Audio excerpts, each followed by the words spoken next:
जय माता दी दोस्तों, मधुरम के इस वीडियो में आप सभी का हार्दिक स्वागत है। आज के वीडियो में हम सुनेंगे दुर्गा सप्तशती के संपूर्ण अध्याय को।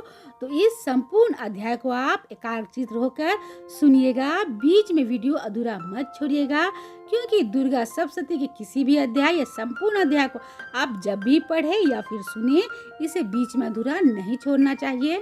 आप हमें फेसबुक और इंस्टाग्राम पे फॉलो करें, और अगर आप ये वीडियो यूट्यूब पे देख रहे हैं तो चैनल को सब्सक्राइब जरूर कर लें, क्योंकि मधुरम लेके आता है आप सभी के लिए यूं ही नई नई जानकारियाँ। वीडियो में आगे बढ़ने से पहले एक बार माता रानी का जयकारा लगा लें। बोले साचे दरबार माता रानी की जय, पहाड़ों वाली माता रानी की जय, जोता वाली माता रानी की जय जयकार। जय माता दी लिखिए, जय माता दी बोलिए। श्री दुर्गा सप्तशती 4 वेदों की तरह ही अनादि ग्रंथ माना गया है, जिसमें माँ दुर्गा के अद्भुत चरित्र की गाथा कही गई है। अगर दुर्गा सप्तशती के संपूर्ण अध्याय या पाठ का किसी भी दिन लगातार बिना रुके पढ़े या सुने, तो ऐसा माना गया है कि भीषण से भीषण संकट भी माँ अपने भक्तों के दूर कर देती है और उन्हें मनोवांछित वरदान प्रदान करती है। तो चलिए अब हम सुनते हैं दुर्गा सप्तशती के संपूर्ण अध्याय को। प्रथम अध्याय में भगवती महामाया के प्रभाव से किस प्रकार मनुष्य मोह, माया और संसार के बंधनों में फंस जाता है, ये बताया गया है। साथ ही साथ देवी भगवती की महिमा और उनके स्वरूप और मधु के टब राक्षसों का भी संहार का वर्णन है। अध्याय शुरू करने से पहले एक बार हम ओम ह्रीं ह्रीं क्लीं चामुंडाय विच्चे नमः का मंत्र जाप कर लें। प्रथम अध्याय महर्षि ऋषि का राजा सूरत और समाति को देवी की महिमा बताना। महर्षि मार्कंडेय बोले, सूर्य के पुत्र स्वार्णी की उत्पत्ति की कथा विस्तार पूर्वक कहता हूँ, सुनो। स्वार्णी महामाया की कृपा से जिस प्रकार मनवंतर के स्वामी हुए, उनका भी हाल सुनो। पहले स्वराचिस नामक राज था। वो प्रजा को अपने पुत्र के समान मानते थे, तो भी कुलाविंद वंशी राजा उनके शत्रु बन गए। दुष्टों को दंड देने वाले राजा सूरत की उनके साथ लड़ाई हुई। कुलाविंद वंशियों की संख्या में कम होने पर भी राजा सूरत युद्ध में उनसे हार गए।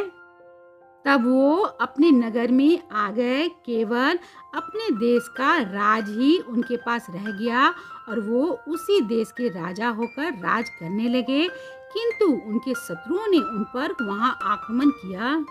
राजा को बलहीन देखकर उनके दुष्ट मंत्रियों ने राजा की सेना और खजाना अपने अधिकार में कर लिया। राजा सूरत अपने राज अधिकार को हारकर शिकार खेलने के बहाने घोड़े पे सवार होकर वहां से एक भयंकर वन की ओर चले गए। उस वन में उन्होंने महर्षि मेधा का आश्रम देखा। वहां मेधा ऋषि अपने ऋषियों तथा मुनियों से सुशोभित बैठे हुए थे, और वहां कितने हिंसक जीव परम शांति भाव से रहते थे। राजा सूरत ने महर्षि मेधा को प्रणाम किया और महर्षि ने भी उनका उचित सत्कार किया। राजा सूरत महर्षि के आश्रम में कुछ समय तक ठहरे। अपने नगर की ममता के आकर्षण से राजा अपने मन में सोचने लगे, पूर्व काल में पूर्वजों ने जिस नगर का पालन किया था, वो आज मेरे हाथ से निकल गया। मेरे दुष्ट और दुरात्मा मंत्री मेरे नगर की अब धर्म से रक्षा कर रहे होंगे या नहीं। मेरा प्रधान हाथी, जो कि सदा मंद की वर्षा करने वाला और सूरवीर था, मेरे वैरियों के वश में होकर ना जाने क्या दुख भोग रहा होगा। मेरे आज्ञाकारी नौकर, जो मेरी कृपा से धन और भोजन पाने से सदैव सुखी रहते थे और मेरे पीछे पीछे चलते थे, वो अब निश्चय ही दुष्ट राजाओं का अनुसरण करते होंगे, तथा मेरे दुष्ट और दुरात्मा मंत्रियों द्वारा व्यर्थ ही धन को व्यय करने से संचित किया हुआ मेरा खजाना एक दिन अवश्य खाली हो जाएगा। इस प्रकार की बहुत सी बातें सोचते हुए राजा निरंतर दुखी रहने लगे। एक दिन राजा सूरत ने महर्षि मेधा के आश्रम के निकट एक वैश्य को देखा। राजा ने उनसे पूछा, भाई तुम कौन हो? यहाँ तुम्हारे आने का क्या कारण है और तुम मुझे शोकग्रस्त अनमने से दिखाई देते हो, इसका क्या कारण है? राजा के इस विनय वचन सुन वैश्य ने महाराज सूरत को प्रणाम करके कहा। वैश्य बोला, राजन, मेरा नाम समाति है। मैं धनियों के कुल में उत्पन्न एक वैश्य हूँ। मेरे दुष्ट ऋषि पुत्र आदियों ने लोभ से मेरा सब धन छीन लिया है और मुझे घर से निकाल दिया है। मैं इस तरह से दुखी होकर इस वन में चला आया हूँ और यहाँ रहता हुआ मैं इस बात को भी नहीं जानता कि अब मेरे घर में इस समय सब कुशल है या नहीं। यहाँ मैं अपने परिवार का आचरण संबंधी कोई समाचार भी नहीं पा सकता कि वो घर में इस समय कुशल पूर्वक है या नहीं। मैं अपने पुत्रों के संबंध में ये भी नहीं जानता कि वो सदाचारी है या दुराचार में फंसे हुए हैं। राजा बोले, जिस धन के लोभी स्त्री पुत्रों ने तुम्हें घर से निकाल दिया है, फिर भी तुम्हारा चित्त उनसे क्यों प्रेम करता है? वैश्य ने कहा, मेरे विषय में आपका ऐसा कहना ठीक है, किंतु मेरा मन इतना कठोर नहीं है। यद्यपि उन्होंने धन के लोभ में पड़कर पितृ स्नेह को त्याग कर मुझे घर से निकाल दिया है, तो भी मेरे मन में उनके लिए कठोरता नहीं है। हे महामते, मेरा मन फिर भी उनमें क्यों फंस रहा है, इस बात को जानता हुआ भी मैं नहीं जान रहा। मेरा चित्त उनके लिए दुखी है। मैं उनके लिए लंबी लंबी सांसें ले रहा हूँ। उन लोगों में प्रेम नाम को नहीं है, फिर भी मैं ऐसे स्नेहों के लिए मेरा हृदय कठोर नहीं होता। महर्षि मार्कंडेय जी ने कहा, हे ब्राह्मण, इसके पश्चात महाराज सूरत और वो वैश्य दोनों महर्षि मेधा के समीप गए और उनके साथ यथा योग न्याय संभाषण करके दोनों ने वार्ता आरंभ की। राजा बोले, हे भगवान, मैं आपसे एक बात पूछना चाहता हूँ, सो आप कृपा करके मुझे बताइए। मेरा मन अधीन नहीं है, इससे मैं बहुत दुखी हूँ। राज धन आदि की चिंता अभी तक मुझे बनी हुई है और मेरी ये ममता अज्ञानियों की तरफ बढ़ती ही जा रही है। और ये समाधि नामक वैश्य भी अपने घर से अपमानित होकर आया है। इसके स्वजनों ने इसे त्याग दिया है। स्वजनों से त्यागा हुआ भी ये उनसे हार्दिक प्रेम रखता है। इस तरह हम दोनों ही दुखी हैं। हे महाभाग, उन लोगों के अवगुणों को देखकर भी हम दोनों के मन में उनके लिए ममता जनित आकर्षण उत्पन्न हो रहा है। हमारे ज्ञान रहते हुए भी ऐसा क्यों है? अज्ञानी मनुष्यों की तरह हम दोनों में ये मूर्खता क्यों है? महर्षि मेधा ने कहा, विषम मार्ग का ज्ञान सब जंतुओं को है। सबों के लिए विषय पृथक पृथक होते हैं। कुछ प्राणी दिन में नहीं देखते और कुछ रात को, परंतु कई जीव ऐसे हैं जो दिन तथा रात दोनों में देख सकते हैं। ये सत्य है कि मनुष्यों में ज्ञान प्रधान है, किंतु केवल मनुष्य ही ज्ञानी नहीं होता। पशु पक्षी आदि भी ज्ञान रखते हैं। जैसे यह पशु पक्षी ज्ञानी है, वैसे ही मनुष्यों का ज्ञान है, और जो ज्ञान मनुष्यों में वैसे ही पशु पक्षियों में है तथा अन्य बातों में भी दोनों में एक जैसी पाई जाती है। ज्ञान होने पर भी इन पंक्षियों की ओर देखो कि अपने भूख से पीड़ित बच्चों की चोंच में कितने प्रेम से अन्न के दाने डालते हैं। हे राजन, ऐसा ही प्रेम मनुष्यों में अपने संतान के प्रति भी पाया जाता है। लोभ के कारण अपने उपकार का बदला पाने के लिए मनुष्य पुत्रों की इच्छा करते हैं और इस प्रकार मोह के गड्ढे में गिर जाते हैं। भगवान श्री हरि की जो माया है, उसी से संसार मोहित हो रहा है।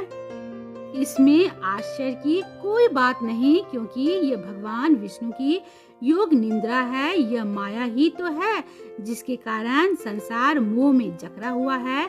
यही महामाया भगवती दुर्गा के ज्ञानियों के चित्त को बलपूर्वक खींचकर मोह में डाल देती है और उसी के द्वारा संपूर्ण जगत की उत्पत्ति होती है। यही भगवती देवी प्रसन्न होकर मनुष्य को मुक्ति प्रदान करती है। यही संसार के बंधन का कारण है तथा संपूर्ण ईश्वरों की भी स्वामिनी है। महाराज सूरत ने पूछा, भगवान ये देवी कौन सी है जिसको आप महामाया कहते हो? हे ब्राह्मण, ये कैसे उत्पन्न हुई और उसका कार्य क्या है? उसके चरित्र कौन कौन से हैं? प्रभु, उनका जैसा प्रभाव है, जैसा स्वरूप है, वो सभी कृपा करके मुझसे कहिए, मैं आपसे सुनना चाहता हूँ। महर्षि मेधा बोले, राजन, वो देवी तो नित्य स्वरूपा है, उसके द्वारा यह संसार रचा गया है, तब भी उसकी उत्पत्ति अनेक प्रकार से होती है।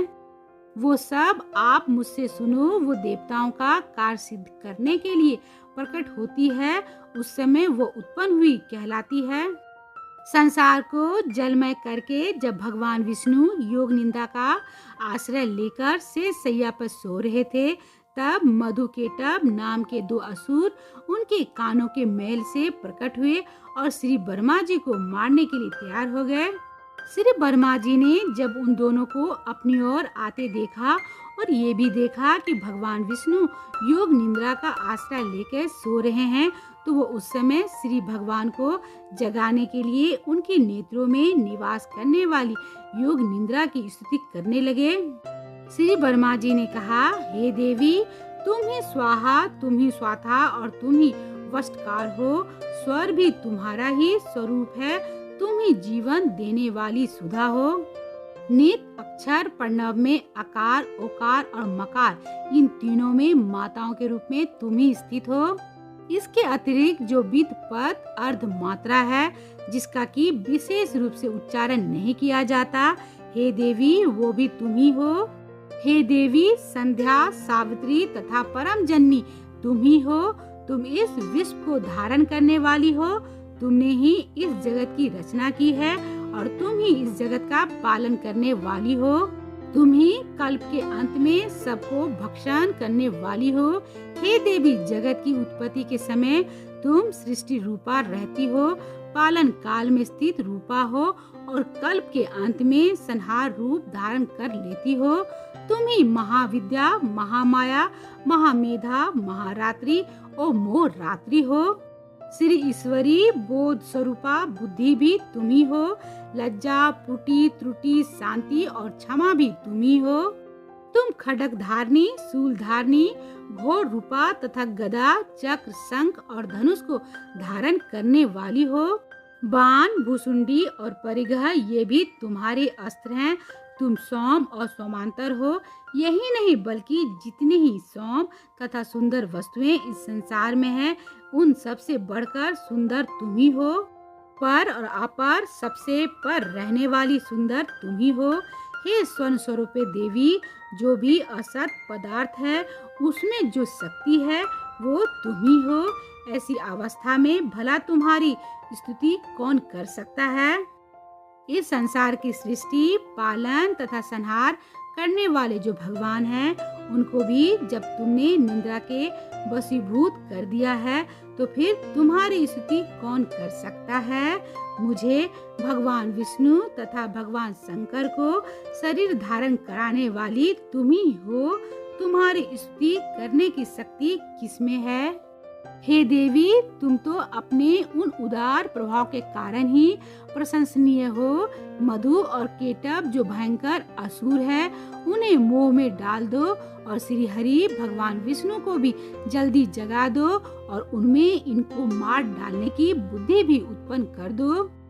महर्षि मेधा बोले, हे राजन, जब श्री वर्मा जी ने देवी से इस प्रकार स्तुति करके भगवान को जगाने तथा मधु और केटभ को मारने के लिए कहा, तो भगवान श्री विष्णु के नेत्र, मुख, नसिका, बाहु, हृदय और वक्ष स्थल से निकल वर्मा जी के सामने खड़ी हो गई।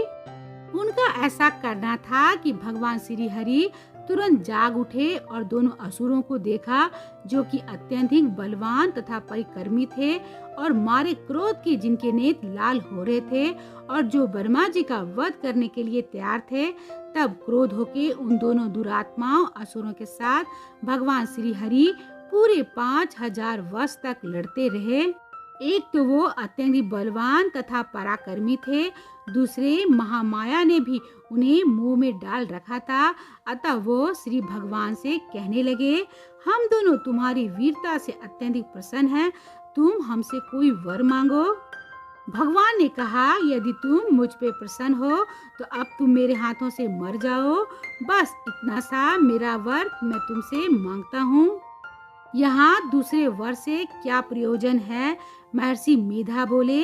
इस तरह से जब वो धोखे में आ गए और अपने चारों ओर जल ही जल देखा तो भगवान श्री हरि से कहने लगे, जहाँ पर जल ना हो, सूखी जमीन हो, उसी जगह हमारा वध कीजिए। महर्षि मेधा कहते हैं, तथास्तु कहकर भगवान श्री हरि ने उन दोनों को अपनी जांघ पर लेटाकर उन दोनों के सिर काट डाले। इस तरह से यह देवी श्री वर्मा जी के स्तुति करने पे प्रकट हुई थी। अब मैं तुमसे उनके प्रभाव का वर्णन करता हूँ, सो सुनो। इत श्री दुर्गा सप्तशती प्रथम अध्याय। दुर्गा सप्तशती अध्याय 2 में देवताओं के तेज से किस प्रकार देवी दुर्गा का प्रादुर्भाव हुआ अर्थात प्रकट हुई और उसके बाद देवी ने कैसे महिषासुर की सेना का वध किया का वर्णन है। दूसरा अध्याय देवताओं के तेज से देवी का प्रादुर्भाव और महिषासुर की सेना का वध। महर्षि मेधा बोले, प्राचीन काल में देवताओं और असुरों में पूरे 100 वर्षों तक घोर युद्ध हुआ था और देवराज इंद्र देवताओं के नायक थे। इस युद्ध में देवताओं की सेना परास्त हो गई थी और इस प्रकार संपूर्ण देवताओं को जीत महिषासुर इंद्र बन बैठा था। युद्ध के पश्चात हारे हुए देवता प्रजापति श्री ब्रह्मा को साथ लेकर उस स्थान पर पहुँचे जहाँ पर भगवान शंकर विराजमान थे। देवताओं ने अपनी हार का सारा वृत्तांत भगवान श्री विष्णु और शंकर जी से कह सुनाया। वो कहने लगे, हे प्रभु, महिषासुर सूर्य, चंद्रमा, इंद्र, अग्नि, वायु, यम, वरुण तथा अन्य देवताओं के सब अधिकार छीनकर सबका अधिदाता स्वयं बन बैठा है। उसने समस्त देवताओं को स्वर्ग से निकाल दिया है। वो मनुष्यों की तरह पृथ्वी पर विचर रहे हैं। दैत्यों की सारी करतूत हमने आपको सुना दी और आपकी शरण में इसलिए आए हैं कि आप उनके वध का कोई उपाय सोचें। देवताओं की बातें सुनकर भगवान श्री विष्णु और शंकर जी को दैत्यों पर बड़ा गुस्सा आया। उनकी भौहें तन गई और आंखें लाल हो गई। गुस्से में भरे हुए भगवान विष्णु के मुख से बड़ा भारी तेज निकला और उसी प्रकार का तेज भगवान शंकर, ब्रह्मा और इंद्र आदि देवताओं के मुख से प्रकट हुआ। फिर वो सारा तेज एक में मिल गया और तेज का पुंज वो ऐसे दिखता था जैसे कि ज्वाला से भरी हुई पर्वत हो। देवताओं ने देखा कि उस पर्वत की ज्वाला चारों ओर फैली हुई थी और देवताओं के शरीर से प्रकट हुई तेज की किसी अन्य तेज से तुलना नहीं हो सकती थी। एक स्थान पर इकट्ठा होने पर वो तेज एक देवी के रूप में परिवर्तित हो गया और अपने प्रकाश से तीनों लोकों में व्याप्त जान पड़ा। वो भगवान शंकर का तेज था जिससे देवी का मुख प्रकट हुआ। यमराज के तेज से उनके सिर के बाल बने। भगवान श्री विष्णु के तेज से उनकी भुजाएं बनी। चंद्रमा के तेज से दोनों स्तन और इंद्र के तेज से जंघा और पिंडली बनी तथा पृथ्वी के तेज से नितंब भाग बना। ब्रह्मा जी के तेज से दोनों चरण और सूर्य के तेज से उनकी उंगलियां पैदा हुई। वसुओं के तेज से हाथों की उंगलियां एवं कुबेर के तेज से नसिका बनी। प्रजापति के तेज से उनके दांत और अग्नि के तेज से उनके नेत्र बने। संध्या के तेज से उनकी भौहें और वायु के तेज से उनके कान प्रकट हुए थे। इस प्रकार उस देवी का प्रादुर्भाव हुआ था। भगवान शंकर ने अपने त्रिशूल में से एक त्रिशूल निकालकर उस देवी को दिया और भगवान विष्णु ने अपने चक्र में से एक चक्र निकालकर उस देवी को दिया। वरुण ने अपने चक्र में से एक चक्र निकालकर उस देवी को दिया। वरुण ने देवी को शंख भेंट किया। अग्नि ने इसे शक्ति दी। वायु ने उन्हें धनुष और बाण दिए। सहस्त्र नेत्रों वाले श्री देवराज इंद्र ने उसे अपने व्रज से उत्पन्न करके ब्रज दिया और ऐरावत हाथी का एक घंटा उतार कर देवी को भेंट किया। यमराज ने उसे काल दंड में से एक दंड दिया, वरुण ने उसे पास दिया।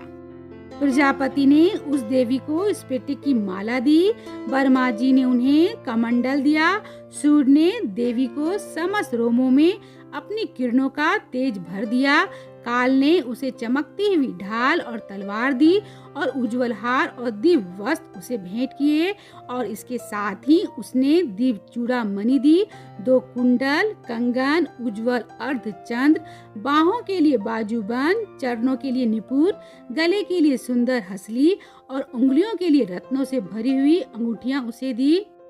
विश्वकर्मा जी ने उनको फरसा दिया और उसके साथ ही कई प्रकार के अस्त्र और अभोग कवच दिए और इसके अतिरिक्त उसने कभी न कुम्हलाने वाले सुंदर कमलों की मालाएं भेंट की। समुद्र ने सुंदर कमल का फूल भेंट किया। हिमालय ने सवारी के लिए सिंह और तरह तरह के रत्न देवी को भेंट किए। यक्षराज कुबेर ने मधु से भरा हुआ पात्र और शेष नाग ने उन्हें बहुमूल्य मणियों से विभूषित नागहार भेंट किया। इसी तरह दूसरे देवताओं ने भी उन्हें आभूषण और अस्त्र देके उनका सम्मान किया। इसके पश्चात देवी ने उच्च स्वर से गर्जना की। उसके इस भयंकर नाद से पूरा आकाश गूंज उठा। देवी का ये उच्च स्वर से किया हुआ सिंहनाद समा न सका। आकाश उनके सामने छोटा प्रतीत होने लगा। उससे बड़े जोर की प्रतिध्वनि हुई, जिससे कि समस्त विश्व में हलचल मच गई और समुद्र कांप उठे, पृथ्वी डोलने लगी और सबके सब पर्वत हिलने लगे। देवताओं ने उस समय प्रसन्न होकर सिंह वाहिनी जगत जननी देवी से कहा, देवी तुम्हारी जय हो। इसके साथ महर्षियों ने भक्ति भाव से विनम्र होकर उनकी स्तुति की। संपूर्ण त्रिलोकी को शोक मग्न देखकर दैत्यगण अपनी सेनाओं को साथ लेकर और अपने हथियार आदि सजाकर उठ खड़े हुए। महिषासुर के क्रोध की कोई सीमा नहीं थी। उसने क्रोध में भर के कहा, ये सब क्या उत्पाद है। फिर वो अपनी सेना के साथ उस ओर दौड़ा जिस ओर से भयंकर नाद का स्वर सुनाई दिया था और आगे पहुंचकर उसने देवी को देखा, जो कि अपनी प्रभा से तीनों लोकों को प्रकाशित कर रही थी। उसके चरणों के भार से पृथ्वी दबी जा रही थी। माथे के मुकुट से आकाश में एक रेखा सी बन रही थी और उसके धनुष की डकोर से सब लोग क्षुब्ध हो रहे थे। देवी अपने सहस्त्र भुजाओं को संपूर्ण दिशाओं में फैलाए खड़ी थी। इसके पश्चात उनका दैत्यों के साथ युद्ध छिड़ गया और कई तरह के अस्त्र शस्त्रों से सबकी सब दिशाएं उच्छ्वसित होने लगी। महिषासुर की सेना का सेनापति छिछूट नामक एक महान असुर था। वो आगे बढ़कर देवी के साथ युद्ध करने लगा और दूसरे दैत्यों की चतुर्गणी सेना साथ लेकर चमार भी लड़ने लगा और 60,000 महारथियों को साथ लेकर उद्रग नामक महादैत्य आकर युद्ध करने लगा और महाहनु नामक असुर 1 करोड़ रथियों को लेकर आसीलोमा नामक असुर 5 करोड़ सैनिकों को साथ लेकर युद्ध करने लगा। वास्कल नामक असुर 60 लाख असुरों के साथ युद्ध में आ डटा। विडाल नामक असुर 1 करोड़ रथियों सहित लड़ने को तैयार था। इन सब के अतिरिक्त और भी हजारों असुर हाथी और घोड़े साथ लेकर लड़ने लगे और इन सब के पश्चात महिषासुर करोड़ों रथों, हाथियों और घोड़ों सहित वहां आकर देवी के साथ लड़ने लगा। सभी असुर तोमर, भिंदपाल, शक्ति, मूसल, खंडकों, फारसों, पटियों के साथ रणभूमि में देवी के साथ युद्ध करने लगे। कई शक्तियां फेंकने लगे और कोई अन्य शस्त्र आदि। इसके पश्चात सबके सब दैत्य अपनी अपनी तलवारें हाथों में लेकर देवी की ओर दौड़े और उसे मार डालने का उद्योग करने लगे। मगर देवी ने क्रोध में भरकर खेल ही खेल में उनके सब अस्त्रों शस्त्रों को काट दिया। इसके पश्चात ऋषियों और देवताओं ने देवी की काफी स्तुति आरंभ कर दी और वो प्रसन्न होकर असुरों के शरीर पर अस्त्र शस्त्र की वर्षा करती रही। देवी का वाहन भी क्रोध में भरकर दैत्य सेना में इस प्रकार विचरने लगा जैसे कि वन में दावानल फैल रहा हो। युद्ध करती हुई देवी ने क्रोध में भर जितने श्वासों को छोड़ा वो तुरंत ही सैकड़ों हजारों कणों के रूप में परिवर्तित हो गए। फरसे, भिंदपाल, खड्ग तथा पटीस इत्यादि अस्त्रों के साथ दैत्यों से युद्ध करने लगे। देवी की शक्ति से बढ़े हुए वो गण दैत्यों का नाश करते हुए ढोल, शंख और मृदंग आदि बजा रहे थे। तत्पश्चात देवी ने त्रिशूल, गदा, शक्ति, खड्ग इत्यादि से सैकड़ों असुरों को मार डाला। कितनों को घंटे की भयंकर आवाज से ही यमलोक पहुंचा दिया। कितने ही असुरों को उसने पास में बांधकर पृथ्वी पर धर घसीटा। कितनों को अपनी तलवार से टुकड़े टुकड़े कर दिए और कितनों को गदा की चोट से धरती पर सुला दिया। कई दैत्य मूसल की मार से घायल होकर रक्त वमन करने लगे और कई सूल से धरती फट जाने के कारण धरती पे लेट गए और कितनों के वान से तो कमर टूट गई। देवताओं को पीड़ा देने वाले दैत्य कट कट के मरने लगे। कितनों की बाहें अलग हो गई, कितनों की ग्रीवाएं कट गई, कितनों के सिर कटकर दूर भूमि पर लुढ़क गए, कितनों के शरीर बीच में से कट गए और कितनों की जांघाएं कट गई और वो पृथ्वी पे गिर पड़े। कितने ही सिरों और पैरों के कटने पर भी भूमि पर से उठ खड़े हुए और शस्त्र हाथ में लेकर देवी से लड़ने लगे और कई दैत्यगण भूमि में बाजों की ध्वनि के साथ नाच रहे थे। कई असुर जिनके सिर कट चुके थे बिना सिर के धड़ से ही हाथ में शस्त्र लिए हुए लड़ रहे थे। दैत्य रह रह के ठहरो ठहरे कहते हुए देवी को युद्ध के लिए ललकार रहे थे। जहाँ पर ये घोर संग्राम हुआ था वहाँ की भूमि रथ, हाथी, घोड़े और असुरों की लहासों से भर गई थी और असुर सेना के बीच में रक्तपात होने के कारण रुधिर की नदियां बह रही थी। और इस तरह देवी ने असुरों की विशाल सेना को क्षण भर में इस तरह से नष्ट कर डाला जैसे तीन लकड़ी के बड़े समूह को अग्नि नष्ट कर डालती है। और देवी का सिंह भी गर्दन के बालों को हिलाता हुआ बड़ा शब्द करता हुआ असुरों के शरीरों से मानो उनके प्राणों को ढूंढ रहा था। वहाँ देवी की गणों ने जब दैत्यों के साथ युद्ध किया तो देवताओं ने प्रसन्न होकर आकाश से उन पर पुष्प वर्षा की। यहाँ दूसरा अध्याय समाप्त होता है।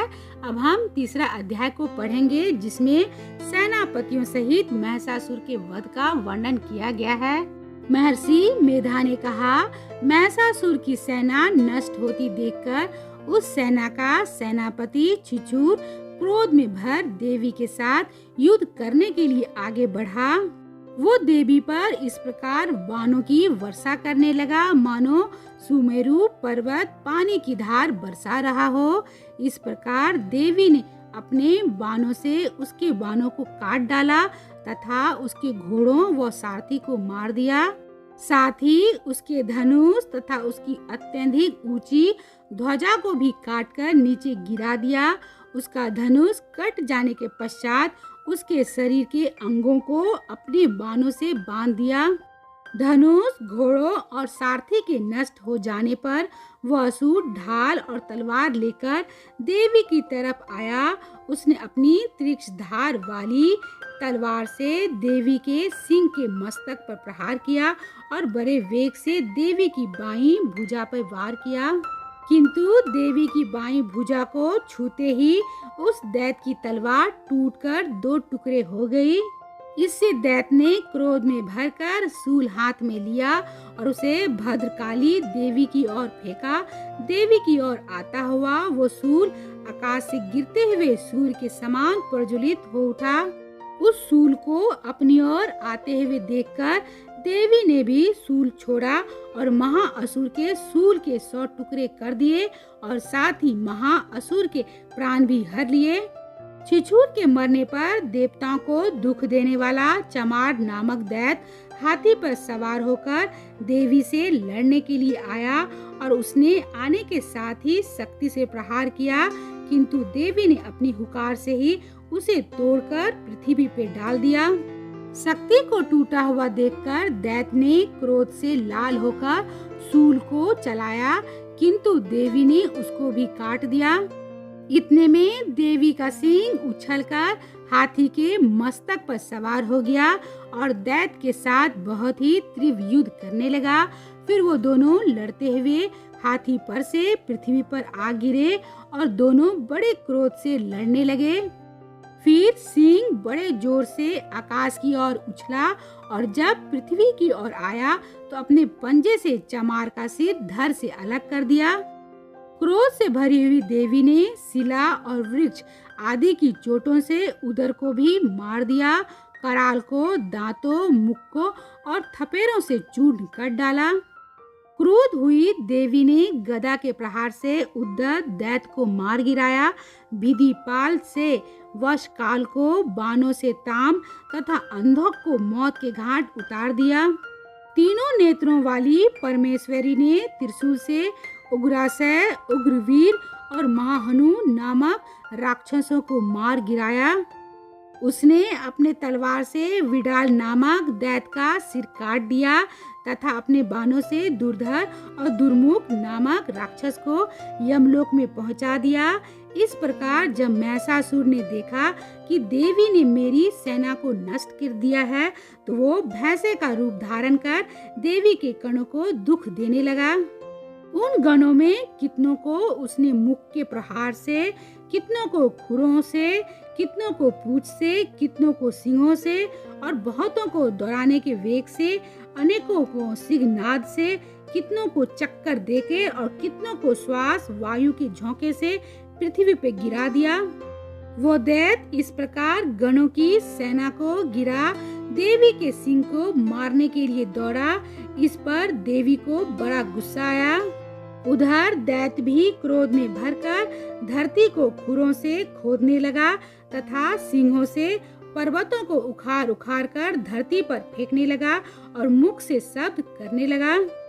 महिषासुर के वेग से चक्कर देने के कारण पृथ्वी क्षुब्ध होकर फटने लगी। उसकी पूंछ से टकराकर समुद्र चारों ओर फैलने लगा।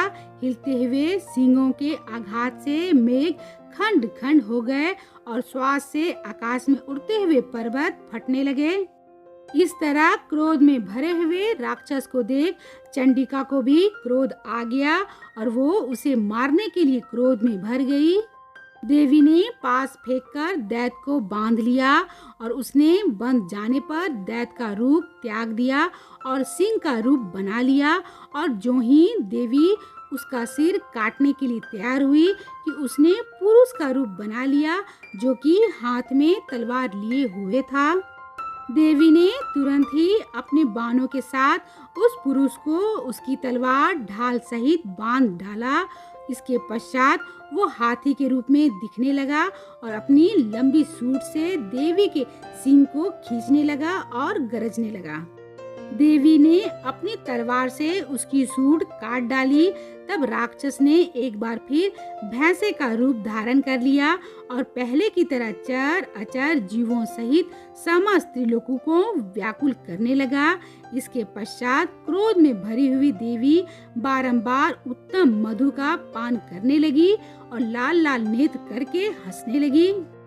उधर बलवीन तथा मंद से क्रोध होकर दैत्य भी गरजने लगा। अपने सींगों से देवी पर पर्वतों को फेंकने लगा।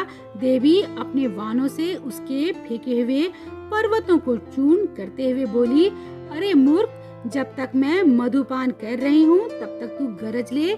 इसके पश्चात मेरे हाथों तेरी मृत्यु हो जाने पर देवता गरजेंगे।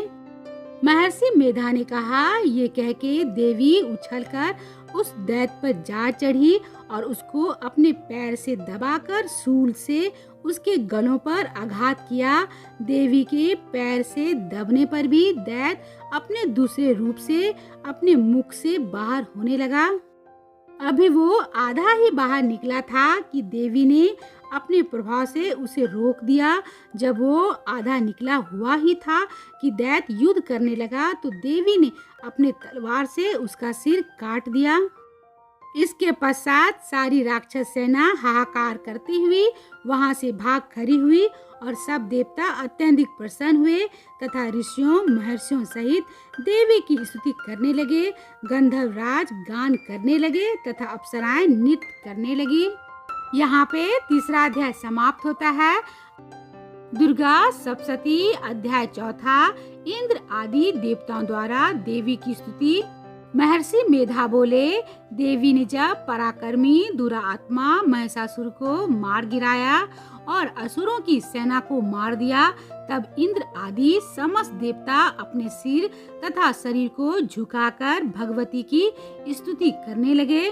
जिस देवी ने अपनी शक्ति से यह जगत व्याप्त किया है और जो संपूर्ण देवताओं तथा महर्षियों की पूजनीय है, उस अंबिका को हम भक्ति पूर्वक नमस्कार करते हैं। वो हम सबका कल्याण करे। जिस अतुल प्रभाव और बल का वर्णन भगवान विष्णु, शंकर और ब्रह्मा जी भी नहीं कर सके, वही चंडिका देवी इस संपूर्ण जगत का पालन करे और अशुभ भय का नाश करे। पूर्ण आत्माओं के घरों में तुम स्वयं लक्ष्मी रूप में हो और पापियों के घर में तुम अलक्ष्मी रूप हो और सतकुल में उत्पन्न होने वालों के लिए तुम लज्जा रूप होकर उनके घरों में निवास करती हो। हम दुर्गा भगवती को नमस्कार करते हैं। हे देवी, इस विश्व का पालन करो। हे देवी, हम तुम्हारे अचिंतित रूप का किस प्रकार वर्णन करें।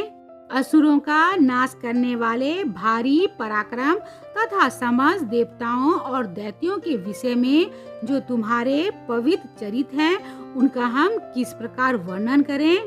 हे देवी, त्रिगुणा आत्मिका होने पर भी तुम संपूर्ण जगत की उत्पत्ति का कारण हो।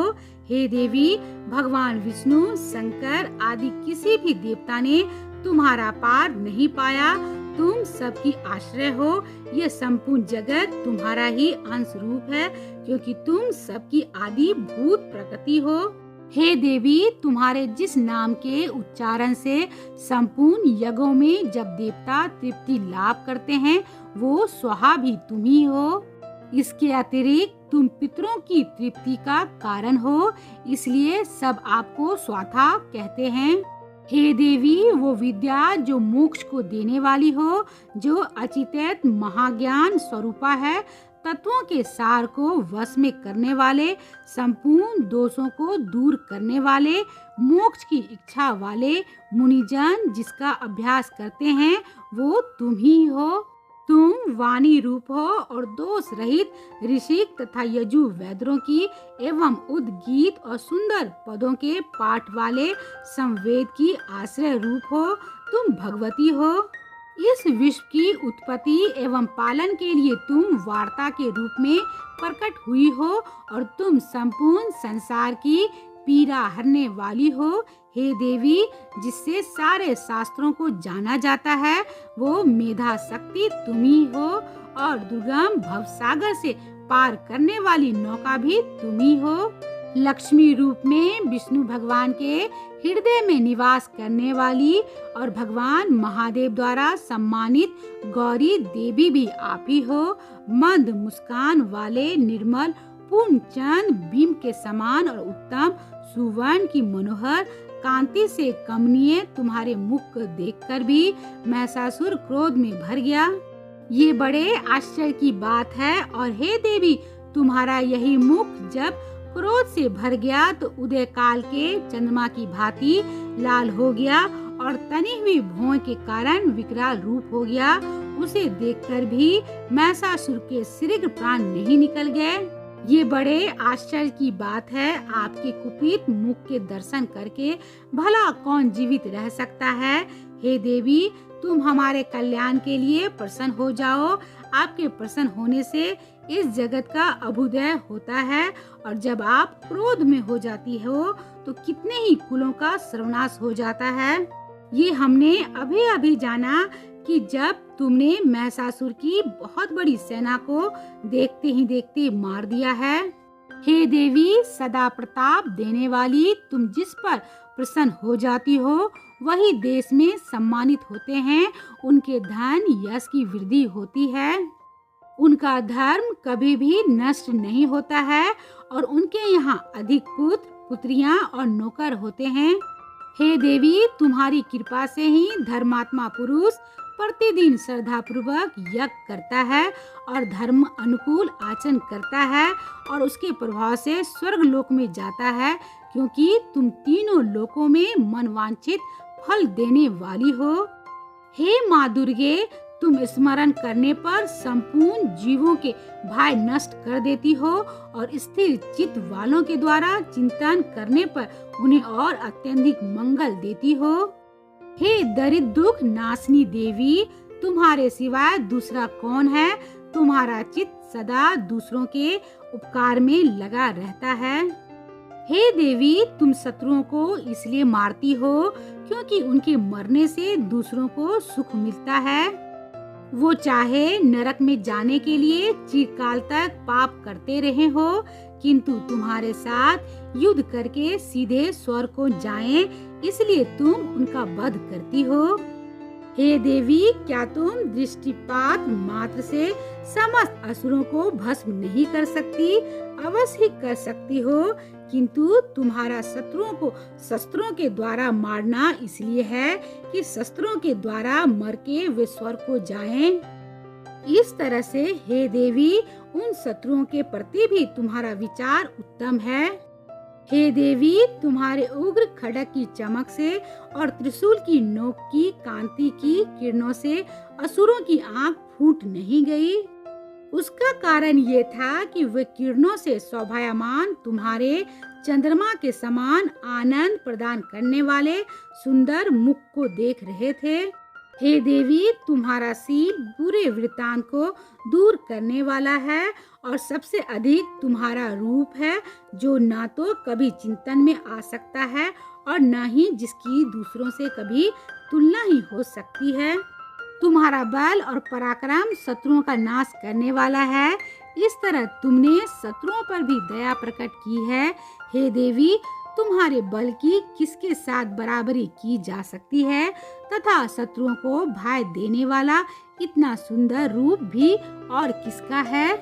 हृदय में कृपा और युद्ध में निष्ठुरता, ये दोनों बातें तीनों लोकों में केवल तुम में ही देखने में आई है। हे माता, युद्ध भूमि में शत्रुओं को मारकर तुमने उन्हें स्वर्ग लोक में पहुंचाया है। इस तरह तीनों लोकों की तुमने रक्षा की है, तथा उन दुष्ट असुरों से जो हमें भय था उसको भी तुमने दूर किया है। तुमको हमारा नमस्कार है। हे देवी, तुम शूल तथा खड्ग से हमारी रक्षा करो, तथा घंटे की ध्वनि और धनुष की डकोर से भी हमारी रक्षा करो।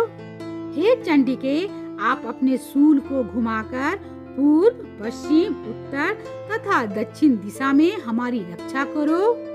तीनों लोकों में जो तुम्हारे सौम्य रूप है तथा घोर रूप है, उनसे हमारी रक्षा करो, तथा इस पृथ्वी की रक्षा करो।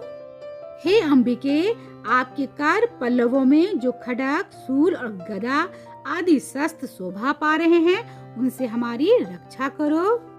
महर्षि बोले कि इस तरह जब सब देवताओं ने जगत जननी माता भगवती की स्तुति की और नंद वन के पुष्पों तथा गंध अनुलोकों द्वारा उनका पूजन किया, फिर सबने मिलके सब सुगंधित व दीप धूपों द्वारा उनको सुगंधित निवेदन की, तब देवी ने प्रसन्न होकर कहा, हे देवताओं, तुम सब मुझसे मनोवांछित वर मांगो। देवता बोले, हे भगवती, तुमने हमारा सब कुछ कार्य कर दिया है, अब हमारे लिए कुछ भी मांगना बाकी नहीं रहा, क्योंकि तुमने हमारे शत्रु महिषासुर को मार डाला है। हे महेश्वरी, तुम इस पर भी यदि कोई वर देना चाहती हो तो बस इतना वर दो कि जब जब हम आपका स्मरण करें तब तब आप हमारी विपत्तियों को हरने के लिए हमें दर्शन दिया करो। हे अंबिके, जो कोई भी तुम्हारी स्तुति करे तुम उनको वित्त, समृद्धि और वैभव देने के साथ ही उनके धन और स्त्री आदि संपत्ति बढ़ावें और सदा हम पर प्रसन्न रहें। महर्षि बोले, हे राजन, देवताओं ने जब जगत के लिए तथा अपने लिए इस प्रकार प्रश्न किया तो बस तथास्तु कह के देवी अंतर ध्यान हो गई। हे भूप, जिस तरह तीनों लोकों का हित चाहने वाली ये भगवती देवताओं के शरीर से उत्पन्न हुई थी, वो सारा वृत्तांत मैंने तुमसे कह दिया है। और इसके पश्चात दुष्ट असुरों तथा शुभ निशुभ का वध करने तथा सब लोगों की रक्षा करने के लिए जिस तरह गौरी देवी के शरीर से उत्पन्न हुई थी, वो सारा वृत्तांत मैं यथावत वर्णन करता हूँ। यहाँ पर चौथा अध्याय समाप्त हुआ है। अगले अध्याय में हम सुनेंगे देवताओं द्वारा देवी की स्तुति। दुर्गा सप्तशती अध्याय 5 में या देवी सर्वभूतेषु मंत्र के जरिए देवता किस प्रकार देवी की स्तुति करते हैं ये बताया गया है। या देवी सर्वभूतेषु मंत्र से ये पता चलता है कि देवी माँ किस प्रकार जगत के सभी प्राणियों में अपने अलग अलग स्वरूपों में निरंतर स्थित रहती है, जैसे कि बुद्धि रूप में, शांति रूप में, क्षमा रूप में, दया रूप में आदि। साथ ही साथ इस अध्याय में चंड, मुंड और शुभ निशुभ असुरों के प्रसंग की शुरुआत है। अंबिका के रूप की प्रशंसा सुनकर शुभ का उनके पास दूत भेजना, देवी और दूत का संवाद और दूत का निराश लौटना आदि प्रसंग भी इसी अध्याय में आते हैं। ओम ह्रीं ह्रीं क्लीं चामुंडाय विच्चे नमः। दुर्गा सप्तशती 5वां अध्याय। देवताओं द्वारा देवी की स्तुति। महर्षि मेधा ने कहा, पूर्व काल में शुभ निशुभ नामक असुरों ने अपने बल के मंद से इंद्र का त्रिलोकी का राज और यज्ञों के भाग छीन लिए और उन दोनों इसी प्रकार सूर्य, चंद्रमा, धर्मराज और वरुण के अधिकार भी छीनकर स्वयं ही उसका उपयोग करने लगे। वायु और अग्नि का कार्य भी वही करने लगे। इसके पश्चात उन्होंने जिन देवताओं का राज छीना था उनको अपने अपने स्थान से निकाल दिया। इस तरह से अधिकार छीने हुए दैत्यों तथा दैत्यों द्वारा निकाले हुए देवता अपराजिता देवी का स्मरण करने लगे कि देवी ने हमको वर दिया था कि मैं तुम्हारी संपूर्ण विपत्तियों को नष्ट करके रक्षा करूंगी। ऐसा विचार करके सब देवता हिमालय पे गए और भगवती विष्णु माया की स्तुति करने लगे। देवताओं ने कहा, देवी को नमस्कार है, शिव को नमस्कार है, प्रकृति और भद्रा को नमस्कार है। हम लोग रौद्र, नित्या और गौरी को नमस्कार करते हैं। ज्योत्सनामयी चंद्र रूपनी व सुख रूपा देवी को निरंतर नमस्कार है। शरणार्थियों का कल्याण करने वाली बुद्धि और सिद्धि रूपा देवी को हम बारंबार नमस्कार करते हैं। और रेत रीति राज्यों की लक्ष्मी तथा स्वर्णी को नमस्कार है। दुर्गा को दुर्ग स्थलों को पार करने वाली दुर्ग पारा को सारा सर्व कारणि ख्याति कृष्ण और ध्रुव देवी को सदैव नमस्कार है। अत्यधिक सोम तथा अत्यधिक रौद्र रूपा को हम नमस्कार करते हैं, उन्हें हमारा बारंबार प्रणाम है। जगत की आधारभूत कृति देवी को बार बार नमस्कार करते हैं। जिस देवी को प्राणी मात्र विष्णु माया कहते हैं उसको नमस्कार है, उसको नमस्कार है, उसको नमस्कार है। जो देवी संपूर्ण प्राणियों में चेतना कहलाती है उसको नमस्कार है, उसको नमस्कार है, उसको नमस्कार है। जो देवी संपूर्ण प्राणियों में बुद्धि रूपी से स्थित है उसको नमस्कार है, उसको नमस्कार है, उसको नमस्कार है। जो देवी सब प्राणियों में निद्रा रूप से विराजमान है उसको नमस्कार है, उसको नमस्कार है, उसको नमस्कार है। जो देवी संपूर्ण प्राणियों में शुद्धा रूप से विराजमान है, उसको नमस्कार है, उसको नमस्कार है, उसको नमस्कार है। जो देवी संपूर्ण प्राणियों में छाया रूप से स्थित है, उसको नमस्कार है, उसको नमस्कार है, उसको नमस्कार है। जो देवी सब प्राणियों में शक्ति रूप से स्थित है, उसको नमस्कार है, उसको नमस्कार है, उसको नमस्कार है। जो देवी संपूर्ण प्राणियों में तृष्णा रूप से स्थित है, उसको नमस्कार है, उसको नमस्कार है, उसको नमस्कार है। जो देवी सब प्राणियों में शांति रूप से स्थित है, उसको नमस्कार है, उसको नमस्कार है, उसको नमस्कार है। जो देवी सब प्राणियों में जाति रूप से स्थित है, उसको नमस्कार है, उसको नमस्कार है, उसको नमस्कार है। जो देवी सब प्राणियों में लज्जा रूप से स्थित है, उसको नमस्कार है, उसको नमस्कार है, उसको नमस्कार है। जो देवी संपूर्ण प्राणियों में श्रद्धा रूप से स्थित है, उसको नमस्कार है, उसको नमस्कार है, उसको नमस्कार है। जो देवी संपूर्ण प्राणियों में क्रांति रूप से स्थित है, जो देवी सब प्राणियों में लक्ष्मी रूप से स्थित है, उनको नमस्कार है, उनको नमस्कार है, उनको नमस्कार है। जो देवी संपूर्ण प्राणियों में विरत रूप से स्थित है, उसको नमस्कार है, उसको नमस्कार है, उसको नमस्कार है। जो देवी सब प्राणियों में दया रूप से स्थित है, उसको नमस्कार है, उसको नमस्कार है। जो देवी सब प्राणियों में तुष्टि रूप से स्थित है, उसको नमस्कार है, उसको नमस्कार है, उसको नमस्कार है। जो देवी संपूर्ण प्राणियों में मात्र रूप से स्थित है, उसको नमस्कार है, उसको नमस्कार है, उसको नमस्कार है। जो देवी संपूर्ण प्राणियों में भ्रांति रूप से स्थित है, उसको नमस्कार है, उसको नमस्कार है, उसको नमस्कार है। जो देवी संपूर्ण प्राणियों में नित्य रहती है, उसको नमस्कार है, उसको नमस्कार है, उसको नमस्कार है। जो देवी चैतन्य रूप से इस संपूर्ण संसार को व्याप्त करके स्थित है, उसको नमस्कार है, उसको नमस्कार है, उसको नमस्कार है। पूर्व काल में देवताओं ने अपने अभीष्ट फल पाने के लिए जिसकी स्तुति की है और देवराज इंद्र ने बहुत दिनों तक जिसका सेवन किया है, वो कल्याण की साधना भूता ईश्वरी हमारा कल्याण और मंगल करे तथा सारी विपत्तियों को नष्ट कर डाले। असुरों के सताए हुए हम संपूर्ण देवता उस परमेश्वरी को इस समय नमस्कार करते हैं तथा जो भक्ति पूर्वक स्मरण किए जाने पर तुरंत ही सब विपत्तियों को नष्ट कर देती है, वो जगदम्बा इस समय भी हमारा मंगल करके हमारी समस्त विपत्तियों को दूर करे। महर्षि मेधा ने कहा, हे राजन, इस प्रकार जब देवता स्तुति कर रहे थे तो उसी समय पार्वती देवी गंगा में स्नान करने के लिए आई।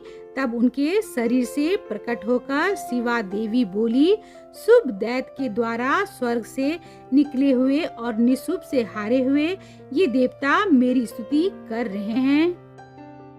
पार्वती के शरीर से अंबिका निकली थी, इसलिए उसको संपूर्ण लोक में कौशिकी कहते हैं। कौशिकी के प्रकट होने के पश्चात पार्वती देवी के शरीर का रंग काला हो गया और वो हिमालय पर रहने वाली कालिका देवी के नाम से प्रसिद्ध हुई।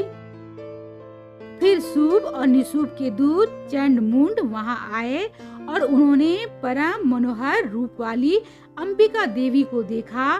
फिर वो शुभ के पास जाकर बोले, महाराज, एक अत्यधिक सुंदर स्त्री हिमालय को प्रकाशित कर रही है, वैसा रंग रूप आज तक हमने किसी स्त्री में नहीं देखा है।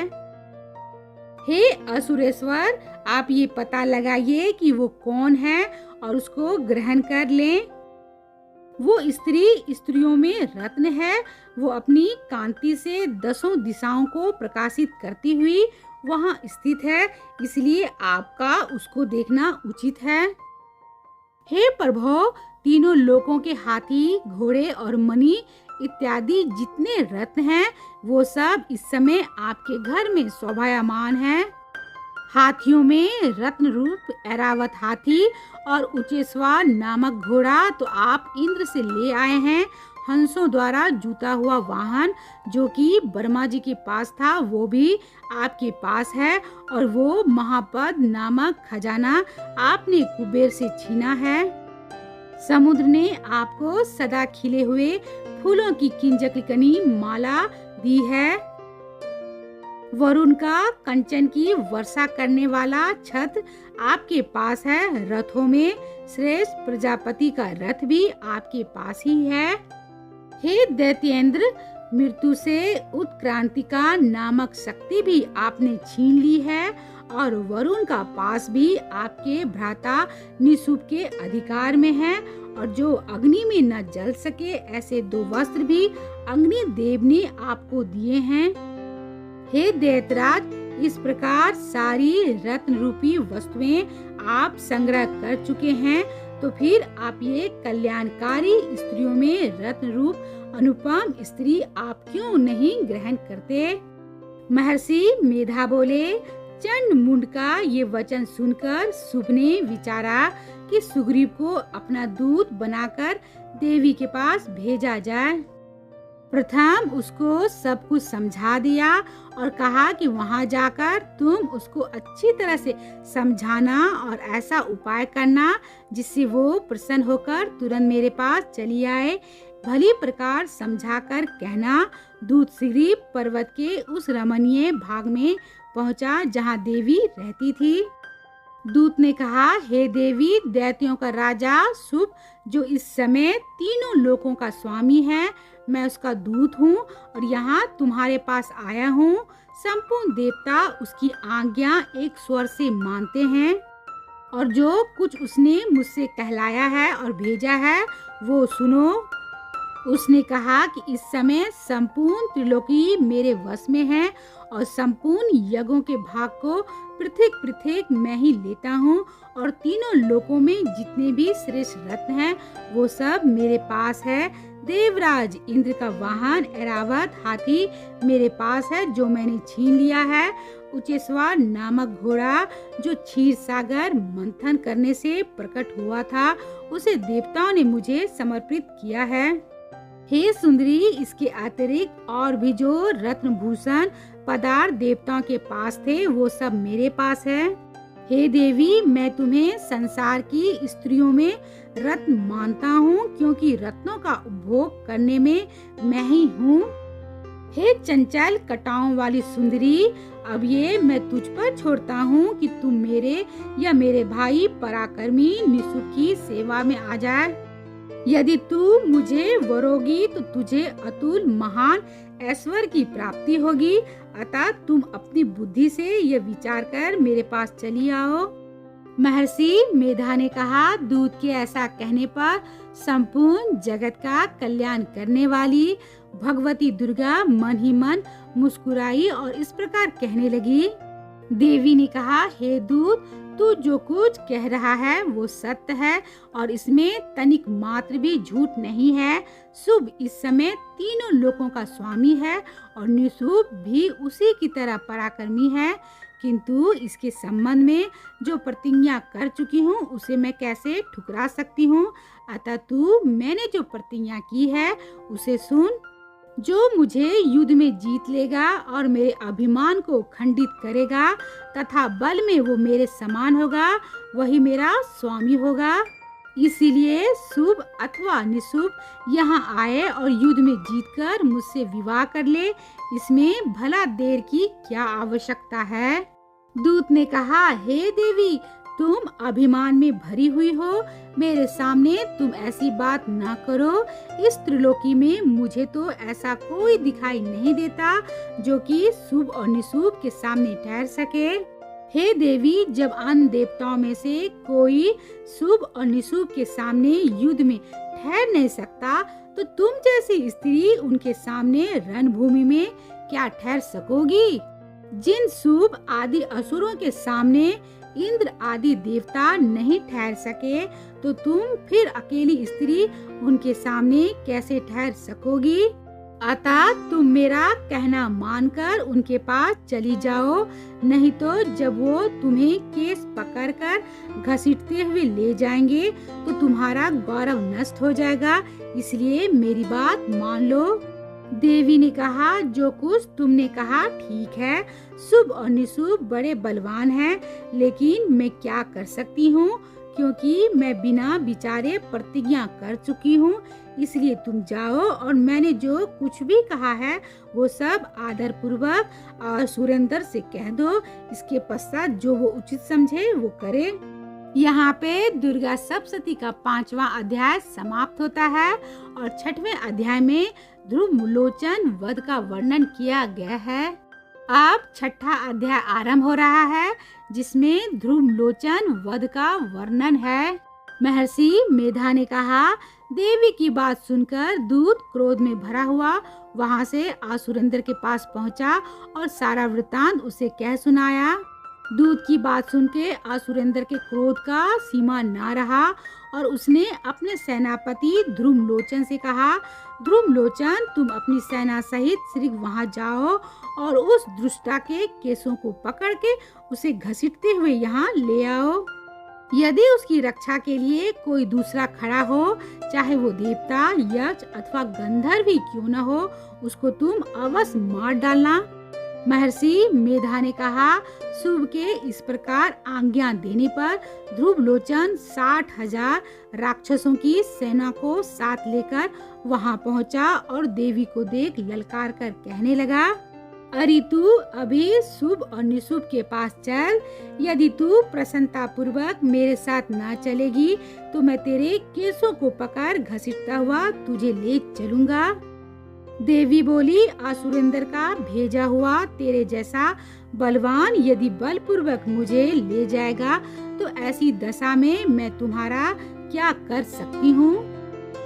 महर्षि मेधा ने कहा, ऐसा कहने पर ध्रुवलोचन उनकी ओर लपका, किंतु देवी ने उसे अपनी हुकार से ही भस्म कर डाला। यह देखकर असुर सेना क्रोध होकर देवी की ओर बढ़ी, परंतु अंबिका ने उन पर तीखे बाणों, शक्तियों तथा फरसों की वर्षा आरंभ कर दी। इतने में देवी का वाहन भी अपनी ग्रीवा के बालों को झटकता हुआ और बड़ा भारी शब्द करता हुआ असुर सेना में कूद पड़ा। उसने कई असुर अपने पंजों से, कई अपने जबरों से और कई को धरती पर पटक कर अपनी दाढ़ों से घायल करके मार डाला। उसने कई असुरों के अपने नख से पेट फाड़ डाले और कई असुरों का तो केवल थप्पड़ मारकर सिर धड़ से अलग कर दिया। कई असुरों की भुजाएं और सिर तोड़ डाले और गर्दन के बालों को हिलाते हुए उसने कई असुरों को पकड़कर उनके पेट फाड़कर उनका रक्त पी डाला। इस प्रकार देवी के उस महाबलवान सिंह ने क्षण भर में ही असुर सेना को समाप्त कर दिया। शुभ ने जब ये सुना कि देवी ने ध्रुवलोचन असुर को मार डाला और उसके सिंह ने सारी सेना का संहार कर डाला, तब उसको बड़ा ही क्रोध आया। उसके मारे क्रोध के ओठ फरफराने लगे और उसने चंड और मुंड नामक महाअसुरों को आज्ञा दी कि हे चंड, हे मुंड, तुम अपने साथ एक बड़ी सेना लेकर वहां जाओ और उस देवी के बाल पकड़ के उसे बांधकर तुरंत यहाँ ले आओ। यदि उसको यहाँ लाने में किसी प्रकार का संदेह हो तो अपनी सेना सहित उनसे लड़ते हुए उसको मार डालो और जब वो दुष्टा और उसका सिंह दोनों मारा जाए तब भी उसको बांधकर यहाँ ले आना। यहाँ दुर्गा सप्तशती का 6ठा अध्याय समाप्त होता है और 7वें अध्याय में हम पढ़ेंगे चंड और मुंड के वध का वर्णन। अब दुर्गा सप्तशती का 7वां अध्याय को हम पढ़ेंगे, जिनमें चंड और मुंड के वध का वर्णन है। महर्षि मेधा ने कहा, दैत्यराज की आज्ञा पाकर चंड और मुंड चतुर्ग्नी सेना को साथ लेकर हथियार उठाए हुए देवी से लड़ने के लिए चल दिए। जब असुर उनको पकड़ने के लिए तलवारें लेकर उनकी ओर बढ़े, तब अंबिका को उन पर बड़ा क्रोध आया और मारे क्रोध के उनका मुख काला पड़ गया, उनकी भ्रुकुटियां चढ़ गई और उनके ललाट में से अत्यधिक भयंकर और अत्यधिक विस्तृत मुंह वाली लाल आंखों वाली काली प्रकट हुई, जो कि अपने हाथों में तलवार और पास लिए हुई थी। वो विचित्र खड्ग धारण किए हुए थी तथा चीते के चर्म की साड़ी एवं नर मुंडों की माला पहन रखी थी। उनका मांस सूखा हुआ था और शरीर केवल हड्डियों का ढांचा था, और जो भयंकर शब्द से दिशाओं को पूर्ण कर रही थी, वो असुर सेना पर टूट पड़ी और दैत्यों का भक्षण करने लगी। वो पार्श्व रक्षकों, अंकुशधारी महावतों, हाथियों पर सवार योद्धाओं और घंटा सहित हाथियों को एक हाथ से पकड़ पकड़ कर अपने मुंह में डाल रही थी, और इसी प्रकार वो घोड़ों, रथों, साथियों व रथों में बैठे हुए सैनिकों को मुंह में डालकर भयानक रूप से चबा रही थी। किसी के केस पकड़ कर, किसी को पैरों से दबाकर और किसी दैत्य को छाती से मसल कर मार रही थी। वो दैत्य के छोड़े हुए बड़े बड़े शस्त्र अस्त्र को मुंह में पकड़कर और क्रोध में भरकर उनको दांतों में पीस रही थी। उसने कई बड़े बड़े असुर भक्षण कर डाले, कितनों को रौंद डाला और कितनों उसकी मार के मारे भाग गए, कितनों को उसने तलवार से मार डाला, कितनों को अपने दांतों से समाप्त कर दिया। और इस प्रकार से देवी ने क्षण भर में ही संपूर्ण दैत्य सेना को नष्ट कर दिया। यह देख महापराक्रमी चंड काली देवी की ओर लपका और मुंड ने भी देवी पर अपने भयानक बाणों की वर्षा आरंभ कर दी और अपने हजारों चक्र उस पर छोड़े। उस समय वो चमकते हुए बाण और चक्र देवी के मुख में प्रवेश हुए इस प्रकार दिख रहे थे, जैसे कि मानो बहुत से सूर्य मेघों की घटा में प्रवेश हो रहे हो। इसके पश्चात भयंकर शब्द के साथ काली ने अत्यधिक जोश में भर के विकट अट्टहास किया। उनका भयंकर मुंह देखा नहीं जाता था, उनके मुख से श्वेत दांतों की पंक्ति चमक रही थी। फिर उसने तलवार हाथ में लेके हूँ सद कहकर चंड के ऊपर आक्रमण किया और उसके केस पकड़कर उसका सिर काटकर अलग कर दिया। चंड को मरा हुआ देखकर मुंड देवी की ओर लपका, परंतु देवी ने क्रोध में भरे उसे भी अपनी तलवार से यमलोक पहुंचा दिया। चंड और मुंड को मरा हुआ देखकर उसकी बाकी बची हुई सेना वहां से भाग गई। इसके पश्चात काली चंड और मुंड के कटे हुए सिरों को लेके चंडिका के पास गई और प्रचंड अट्टहास के साथ कहने लगी, हे देवी, चंड और मुंड दो महान दैत्यों को मारकर तुम्हें भेंट कर दिया है। अब शुभ और निशुभ तुमको स्वयं वध करना है। महर्षि मेधा ने कहा, वहां लाए हुए चंड मुंड के सिरों को देखकर कल्याणकारी चंडी ने काली से मधुर वाणी में कहा, हे देवी, तुम चूंकि चंड और मुंड को मेरे पास लेके आई हो, अतः संसार में चामुंडा के नाम से तुम्हारी ख्याति होगी। यहाँ पे दुर्गा सप्तशती का 7वां अध्याय समाप्त होता है और 8वें अध्याय में हम जानेंगे रक्त बीज वध का वर्णन को। दुर्गा सप्तशती का 8वां अध्याय रक्त बीज वध का वर्णन। महर्षि मेधा ने कहा, चंड और मुंड नामक असुरों के मारे जाने से और बहुत सी सेना के नष्ट हो जाने से असुरों के राजा प्रतापी शुभ ने क्रोध युक्त होकर अपनी संपूर्ण सेना को युद्ध के लिए तैयार होने की आज्ञा दी। उसने कहा, अब युधायुध नामक 86 असुर सेनापति अपनी सेनाओं के साथ युद्ध के लिए जाएं और कंबू नामक 84 सेनापति भी युद्ध के लिए जाएं और कोटि वीर नामक 50 सेनापति और द्रोम कुल नाम के 100 सेनापति प्रस्थान करें।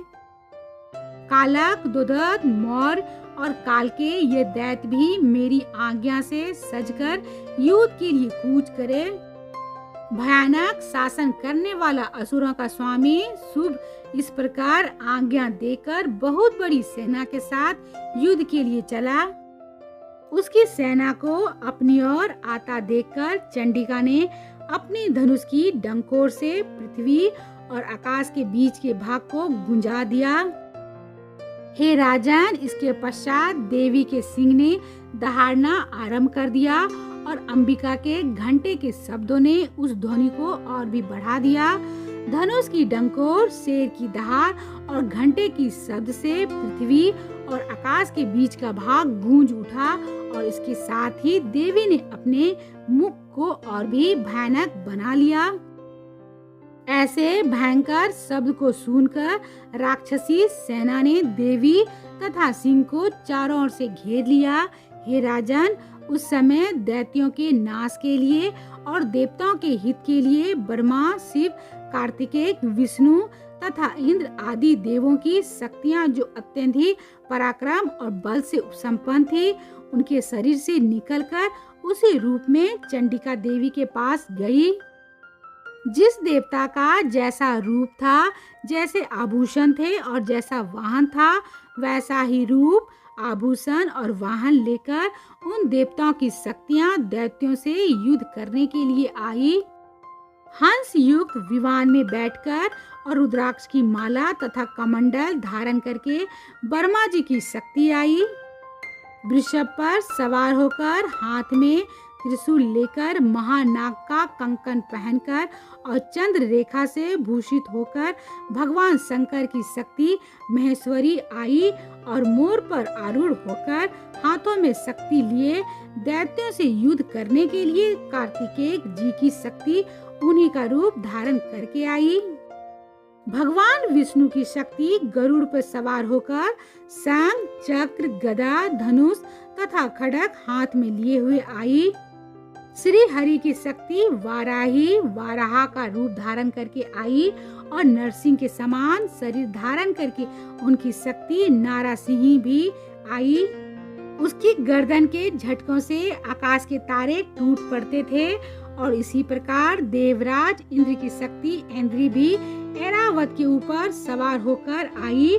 पश्चात इन देव शक्तियों से घिरे हुए भगवान शंकर ने चंडिका से कहा, मेरी प्रसन्नता के लिए तुम शीघ्र ही इन असुरों को मारो।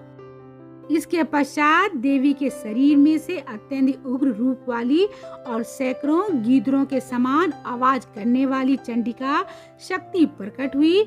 उस अपराजिता देवी ने धूमिल जटा वाले भगवान श्री शंकर जी से कहा, हे प्रभु, आप मेरी ओर से दूत बनकर शुभ और निशुभ के पास जाइए और उन अत्यंत गर्विले दैत्यों से कहिए तथा उनके अतिरिक्त और भी जो दैत्य वहाँ युद्ध के लिए उपस्थित हो, उनसे भी कहिए, जो तुम्हें अपने जीवित रहने की इच्छा हो तो त्रिलोकी का राज इंद्र को दे दो।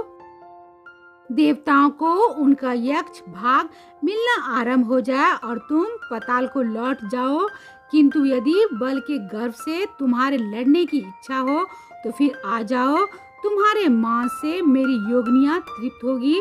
जुकी उस देवी ने भगवान शंकर को दूत के कार्य में नियुक्त किया था, इसलिए वो संसार में शिव दूती के नाम से विख्यात हुई। भगवान शंकर से देवी का संदेश पाकर उन देवताओं के क्रोध का कोई आर पार न रहा और जिस स्थान पर देवी विराजमान थी वहां पहुँचे और वहां जाने के साथ ही उस पर बाणों और शक्तियों की वर्षा करने लगे।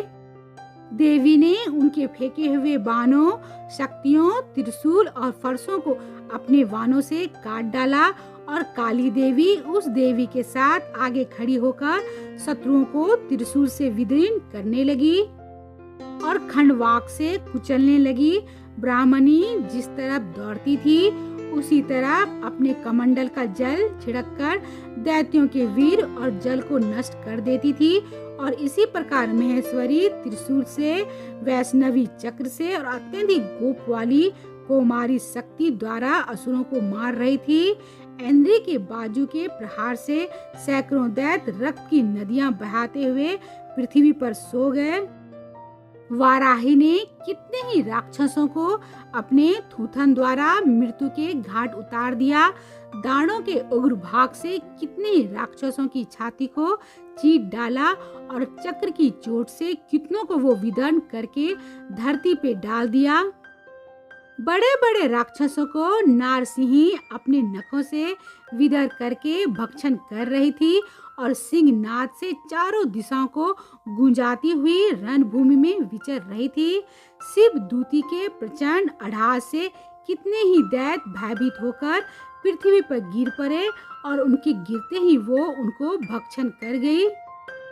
इस तरह क्रोध में भरे हुए मात्र गणों द्वारा नाना प्रकार के उपायों से बड़े बड़े असुरों को मरते हुए देखकर राक्षसी सेना भाग खड़ी हुई और उनको इस प्रकार भागता देखकर रक्तबीज नामक महापराक्रमी राक्षस क्रोध में भरकर युद्ध के लिए आगे बढ़ा। उसके शरीर से रक्त की बूंदें पृथ्वी पर जैसे ही गिरती थी, तुरंत वैसे ही शरीर वाला तथा वैसा ही बलवान दैत्य पृथ्वी से उत्पन्न हो जाता था। रक्तबीज गदा हाथ में लेके इंद्री के साथ युद्ध करने लगा। जब इंद्री शक्ति ने अपने व्रत से उनको मारा तो घायल होने के कारण उसके शरीर से बहुत सा रक्त बहने लगा और उसकी प्रत्येक बूंद से उसके समान ही बलवान तथा महापराक्रमी अनेक दैत्य भयंकर रूप से प्रकट हो गए। वो सबके सब दैत्य बीज के समान ही बलवान तेज वाले थे। वो भी भयंकर अस्त्र शस्त्र लेकर देवियों के साथ लड़ने लगे। जब इंद्री के व्रज प्रहार से उसके मस्तक पर चोट लगी और रक्त बहने लगा तो उसमें से हजारों की पुरुष उत्पन्न हो गए। वैष्णवी ने चक्र से और इंद्री ने गदा से रक्त बीज को चोट पहुंचाई और वैष्णवी के चक्र से घायल होने पर उसके शरीर में जो रक्त बहा उससे हजारों महाअसुर उत्पन्न हुए, जिसके द्वारा ये जगत व्याप्त हो गया। कुमारी ने शक्ति से, वाराही ने खड्ग से और महेश्वरी ने त्रिशूल से उसको घायल किया। इस प्रकार क्रोध में भरकर उस महादैत्य ने सब मात शक्तियों पर पृथक पृथक गदा से प्रहार किया और माताओं ने शक्ति तथा शूल इत्यादि से उसको बार बार घायल किया और उससे सैकड़ों महादैत्य उत्पन्न हुए और इस प्रकार उस रक्त बीज के रुधिर से उत्पन्न हुए असुरों से संपूर्ण जगत व्याप्त हो गया, जिससे देवताओं को भय हुआ। देवताओं को भयभीत देखकर चंडिका ने काली से कहा, हे चामुंडा, अपने मुख को बड़ा करो और मेरे शस्त्र घात से उत्पन्न हुए रक्त बिंदुओं को तथा रक्त बिंदुओं से उत्पन्न हुए महाअसुरों को तुम अपने इस मुख से भक्षण करती जाओ। इस प्रकार रक्त बिंदुओं से उत्पन्न हुए महादैत्यों को भक्षण करते हुए तुम रणभूमि में विचरो। इस प्रकार रक्त छीन होने से ये दैत्य नष्ट हो जाएगा। तुम्हारे भक्षण करने के कारण अन्य दैत्य नहीं होंगे। काली से इस प्रकार कह के चंडिका देवी ने रक्त बीज पर अपने त्रिशूल से प्रहार किया और काली देवी ने अपने मुख में उसका रक्त ले लिया। तब उसने गदा से चंडिका पे प्रहार किया। प्रहार से चंडिका को तनिक भी कष्ट न हुआ, किंतु रक्त बीज के शरीर से बहुत सा रक्त बहने लगा। लेकिन उसके गिरने के साथ ही काली ने उसको अपने मुख में ले लिया।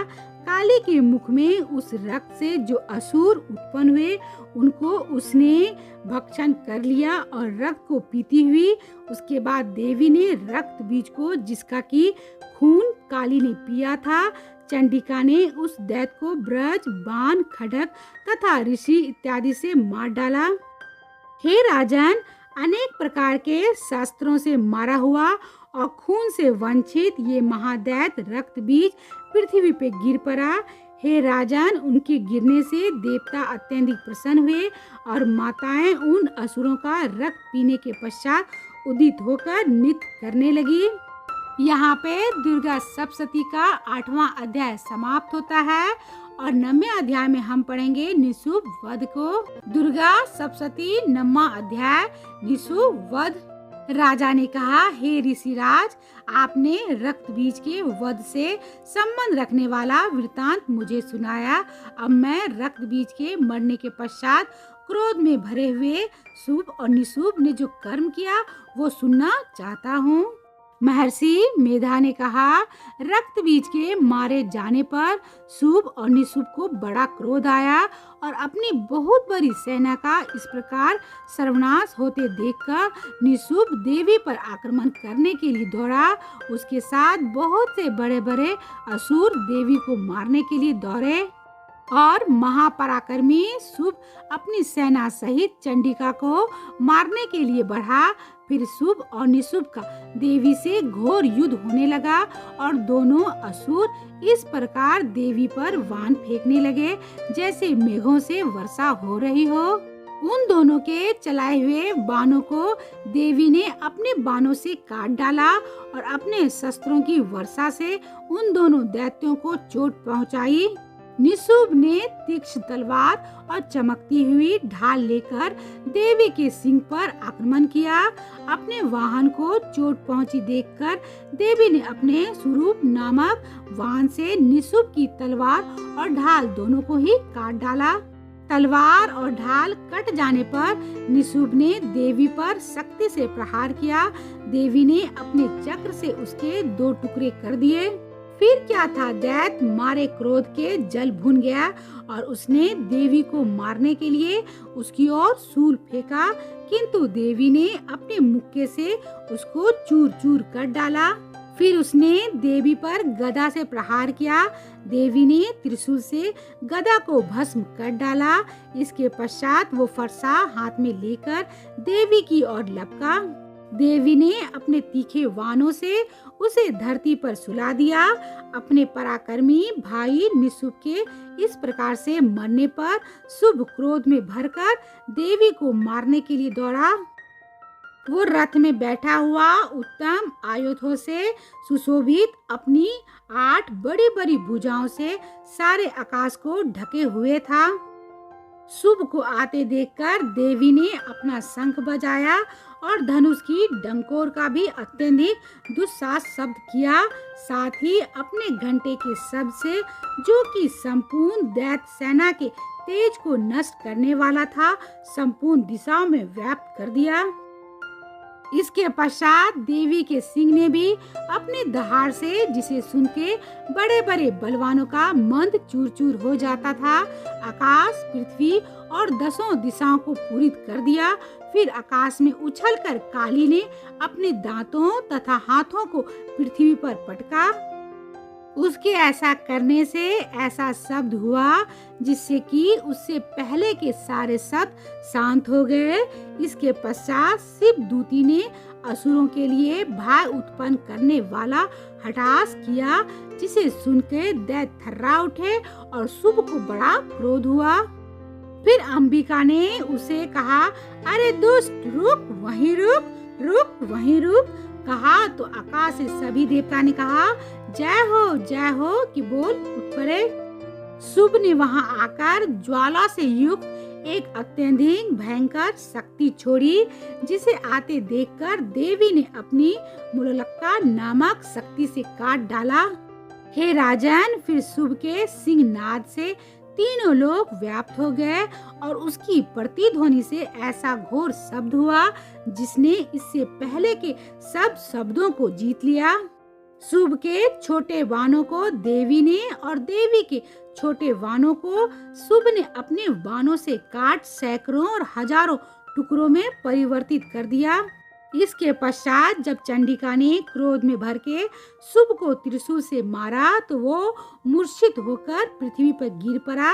जब उसकी मूर्छा दूर हुई तो वो धनुष लेकर आया और अपने बाणों से उसने देवी काली तथा सिंह को घायल कर दिया। फिर उस राक्षस ने 10,000 भुजाएं धारण करके चक्र आदि आयुधों से देवी को आच्छादित कर दिया। तब भगवती दुर्गा ने कुपित होकर अपने बाणों से उन चक्रों तथा वानों को काट डाला। यह देखकर निशुंभ हाथ में गदा लेके चंडिका को मारने के लिए दौड़ा। उसके आते ही देवी ने तीक्ष्ण धार वाले खड्ग से उसकी गदा को काट डाला। उसने फिर त्रिशूल हाथ में ले लिया। देवताओं को दुखी करने वाले निशुंभ त्रिशूल हाथ में लिए हुए आता देखकर चंडिका ने अपने शूल से उसकी छाती पे प्रहार किया और उसकी छाती को चीर डाला। शूल विदीर्ण हो जाने पर उसकी छाती में से एक उस जैसा ही महापराक्रमी दैत्य ठहर जा कहता हुआ निकला। उसको देखकर देवी ने बड़े जोर से ठहाका लगाया। अभी वो निकलने भी नहीं पाया था कि उसका सिर अपनी तलवार से काट डाला। सिर के काटने के साथ ही वो पृथ्वी पर गिर पड़ा। उसके बाद सिंह दहाड़ दहाड़ कर असुरों का भक्षण करने लगा और काली शिवदूती भी राक्षसों का रक्त पीने लगी। कौमारी की शक्ति से कितने ही महादैत्य नष्ट हो गए। ब्रह्मा जी के कमंडल के जल से कितने ही असुर समाप्त हो गए। कई दैत्य महेश्वरी के त्रिशूल से विदीर्ण होकर पृथ्वी पे गिर पड़े और वाराही के प्रहारों से छिन्न भिन्न होकर धाराशायी हो गए। वैष्णवी ने भी अपने चक्र से बड़े बड़े महापराक्रमियों का कचुम्बर निकालकर उन्हें यमलोक भेज दिया और ऐन्द्री ने कितने ही महाबली राक्षस के टुकड़े टुकड़े कर दिए। कई दैत्य मारे गए, कई भाग गए, कितने ही काली शिवदूती और सिंह ने भक्षण कर लिया। यहाँ पे दुर्गा सप्तशती का 9वां अध्याय समाप्त होता है। अब हम 10वें अध्याय में शुभ वध का वर्णन सुनेंगे। 10वां अध्याय शुभ वध। महर्षि मेधा ने कहा, हे राजन, अपने प्यारे भाई को मरा हुआ तथा सेना को नष्ट हुई देखकर क्रोध में भरकर दैत्यराज शुभ कहने लगा, दुष्ट दुर्गे, तू अहंकार से गर्व मत कर, क्योंकि तू दूसरों के बल पे लड़ रही है। देवी ने कहा, हे दुष्ट, देख, मैं तो अकेली ही हूँ। इस संसार में मेरे सिवा दूसरा कौन है? ये सब मेरी शक्तियाँ हैं। देख, ये सब की सब मुझ में प्रवेश हो रही है। इसके पश्चात ब्रह्मानी आदि सब देवियां उस देवी के शरीर में लीन हो गई और देवी अकेली रह गई। तब देवी ने कहा, मैं अपने ऐश्वर्य शक्ति से अनेक रूपों में यहाँ उपस्थित हुई थी। उन सभी रूपों को मैंने समेट लिया है। अब मैं अकेली ही यहाँ खड़ी हूँ, तुम भी यहीं ठहरो। महर्षि मेधा ने कहा, तब देवताओं तथा राक्षसों के देखते देखते देवी तथा शुभ में भयंकर युद्ध होने लगा। अंबिका देवी ने सैकड़ों अस्त्र शस्त्र छोड़े। उधर दैत्यराज ने भी भयंकर अस्त्रों का प्रहार आरंभ कर दिया। देवी के छोड़े हुए सैकड़ों अस्त्रों को दैत्य ने अपने अस्त्रों द्वारा काट डाला। इसी प्रकार शुभ ने जो अस्त्र छोड़े थे उनको देवी ने अपनी भयंकर हुकार के द्वारा ही काट डाला।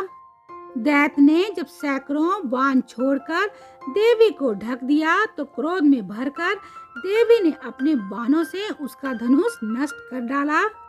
धनुष कट जाने पर दैत्यराज ने शक्ति चलाई, लेकिन देवी ने उसे भी काटकर फेंक दिया।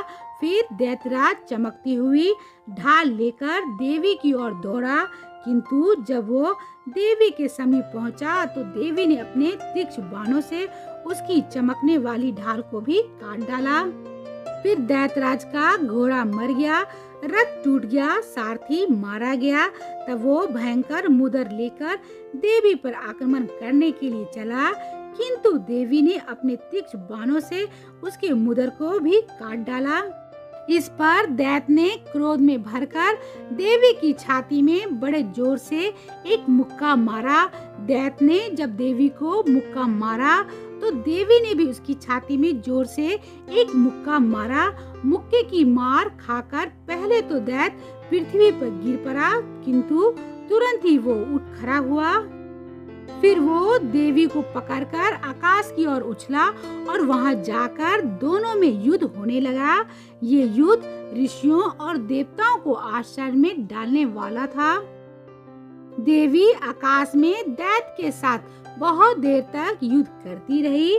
फिर देवी ने उसे आकाश में घुमाकर पृथ्वी पर गिरा दिया। दुष्ट आत्मा दैत्य पुनः उठकर देवी को मारने के लिए दौड़ा। तब उसको अपनी ओर आता हुआ देखकर देवी ने उसकी छाती विदरकर उसको पृथ्वी पर पटक दिया। देवी के त्रिशूल से घायल होने पर उस दैत्य के प्राण पखेरु उड़ गए और उसके मरने पर समुद्र, द्वीप, पर्वत और पृथ्वी सब कांपने लग गए। उसके पश्चात उस दुष्ट आत्मा के मरने से संपूर्ण जगत प्रसन्न और स्वस्थ हो गया तथा आकाश निर्मल हो गया। पहले जो उत्पात सूचक मेघ और अलकापात होते थे वो सब शांत हो गए। उसके मारे जाने पर नदियां अपने ठीक मार्ग से बहने लगी। संपूर्ण देवताओं का हृदय हर्ष से भर गया और गंधर्वरियां सुंदर गान करने लगी। गंधर्व बाजा बजाने लगे और अप्सराएं नाचने लगी।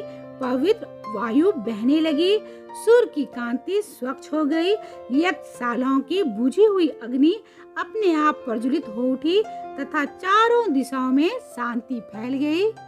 यहाँ पे दुर्गा सप्तशती का 10वां अध्याय समाप्त होता है। 11वें अध्याय में हम जानेंगे देवताओं का देवी की स्तुति करना और देवी का देवताओं को वरदान देना। दुर्गा सप्तशती अध्याय 11 में माँ दुर्गा की शक्तियों का और स्वरूपों का वर्णन किया गया है और सभी विपदाओं से रक्षा के लिए देवी माँ से प्रार्थना की गई है। साथ ही साथ देवी माँ ने भविष्य में होने वाले कुछ अवतारों के बारे में भी बताया है।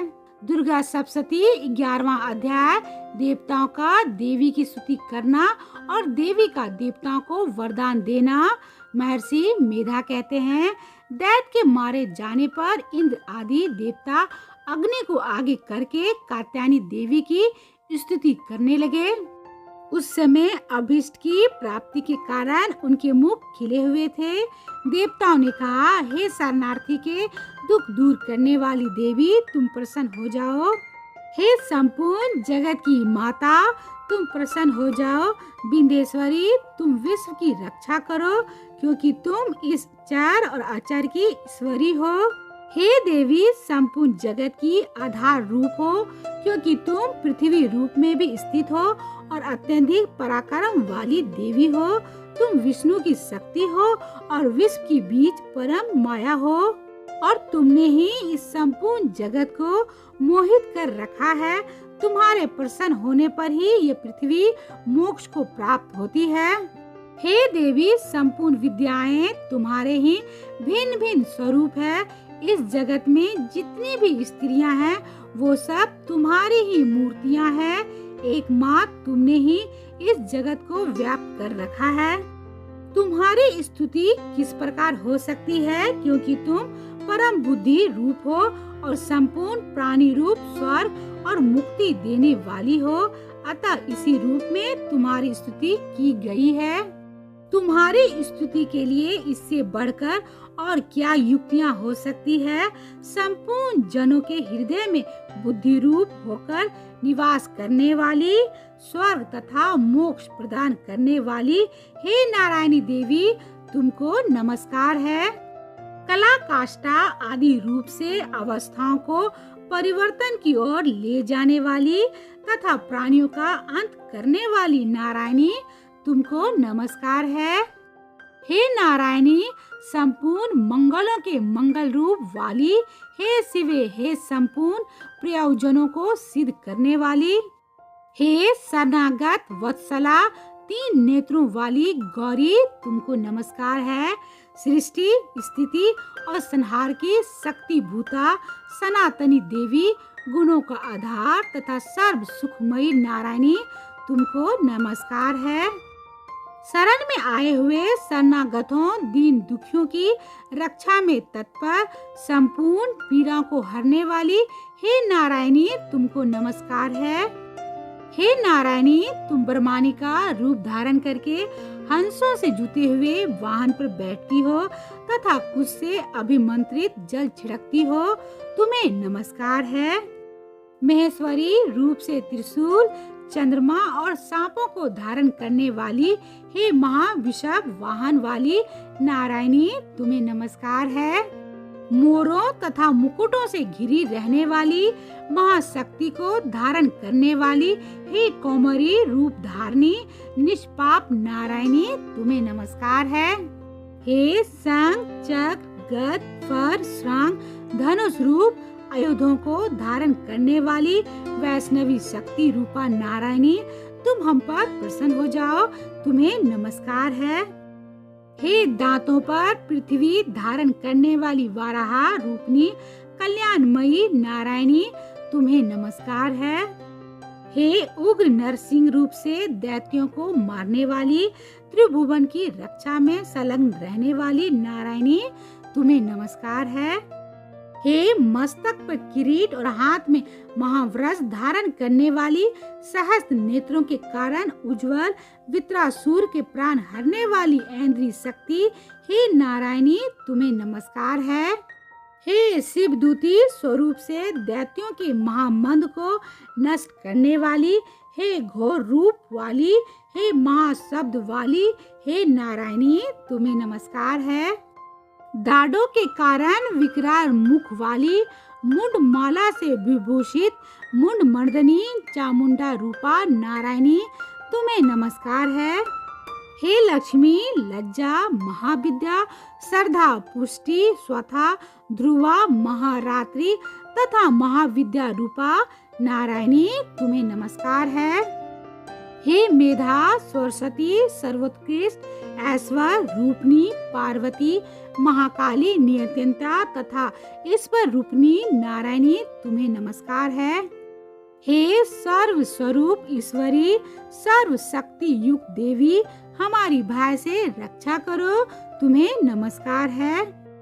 हे कात्यायनी, तीनों नेत्रों से भूषित यह तेरा सौमुख सब तरह के डरों से हमारी रक्षा करे, तुम्हें नमस्कार है।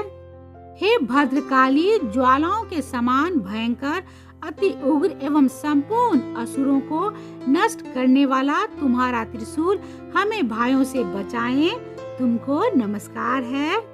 हे देवी, जो अपने शब्द से इस जगत को पूरित करके देवताओं के तेज को नष्ट करता है, वो आपका घंटा इस प्रकार हमारी रक्षा करे जैसे कि माता अपने पुत्रों की रक्षा करती है। हे चंडिके, असुरों के रक्त और चर्बी से चर्चित जो आपकी तलवार है वो हमारा मंगल करे, हम तुमको नमस्कार करते हैं। हे देवी, जब तुम प्रसन्न होती हो तो संपूर्ण रोगों को नष्ट कर देती हो और जब रुष्ट हो जाती हो तो संपूर्ण वांछित कामनाओं को नष्ट कर देती हो, और जो मनुष्य तुम्हारे शरण में जाते हैं उन पर कभी भी विपत्ति नहीं आती, बल्कि तुम्हारे शरण में गए हुए मनुष्य दूसरों को आश्रय देने योग्य हो जाते हैं। अनेक रूपों से बहुत प्रकार की मूर्तियों को धारण करके इन धर्मद्रोही असुरों को तुमने संहार किया है, वो तुम्हारे सिवाय कौन कर सकता था। चतुर्दश विद्याएं, शास्त्र और चारों वेद तुम्हारे ही प्रकाश से प्रकाशित है, उनमें तुम्हारा ही वर्णन है, और जहाँ राक्षस, विषैले सर्प, शत्रुगण है, वहाँ और समुद्र के बीच में भी तुम साथ रहकर इस विश्व की रक्षा करती हो।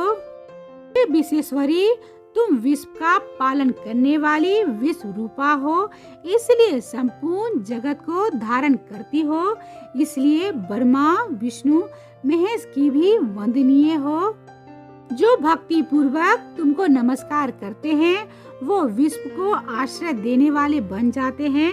हे देवी, तुम प्रसन्न हो और असुरों को मारकर जिस प्रकार हमारी रक्षा की है, ऐसे ही हमारे शत्रुओं से सदा हमारी रक्षा करती रहो। संपूर्ण जगत के पाप नष्ट कर दो और पापों तथा उसके फल स्वरूप होने वाली महामारी आदि बड़े बड़े अपद्रव्यों को शीघ्र ही दूर कर दो।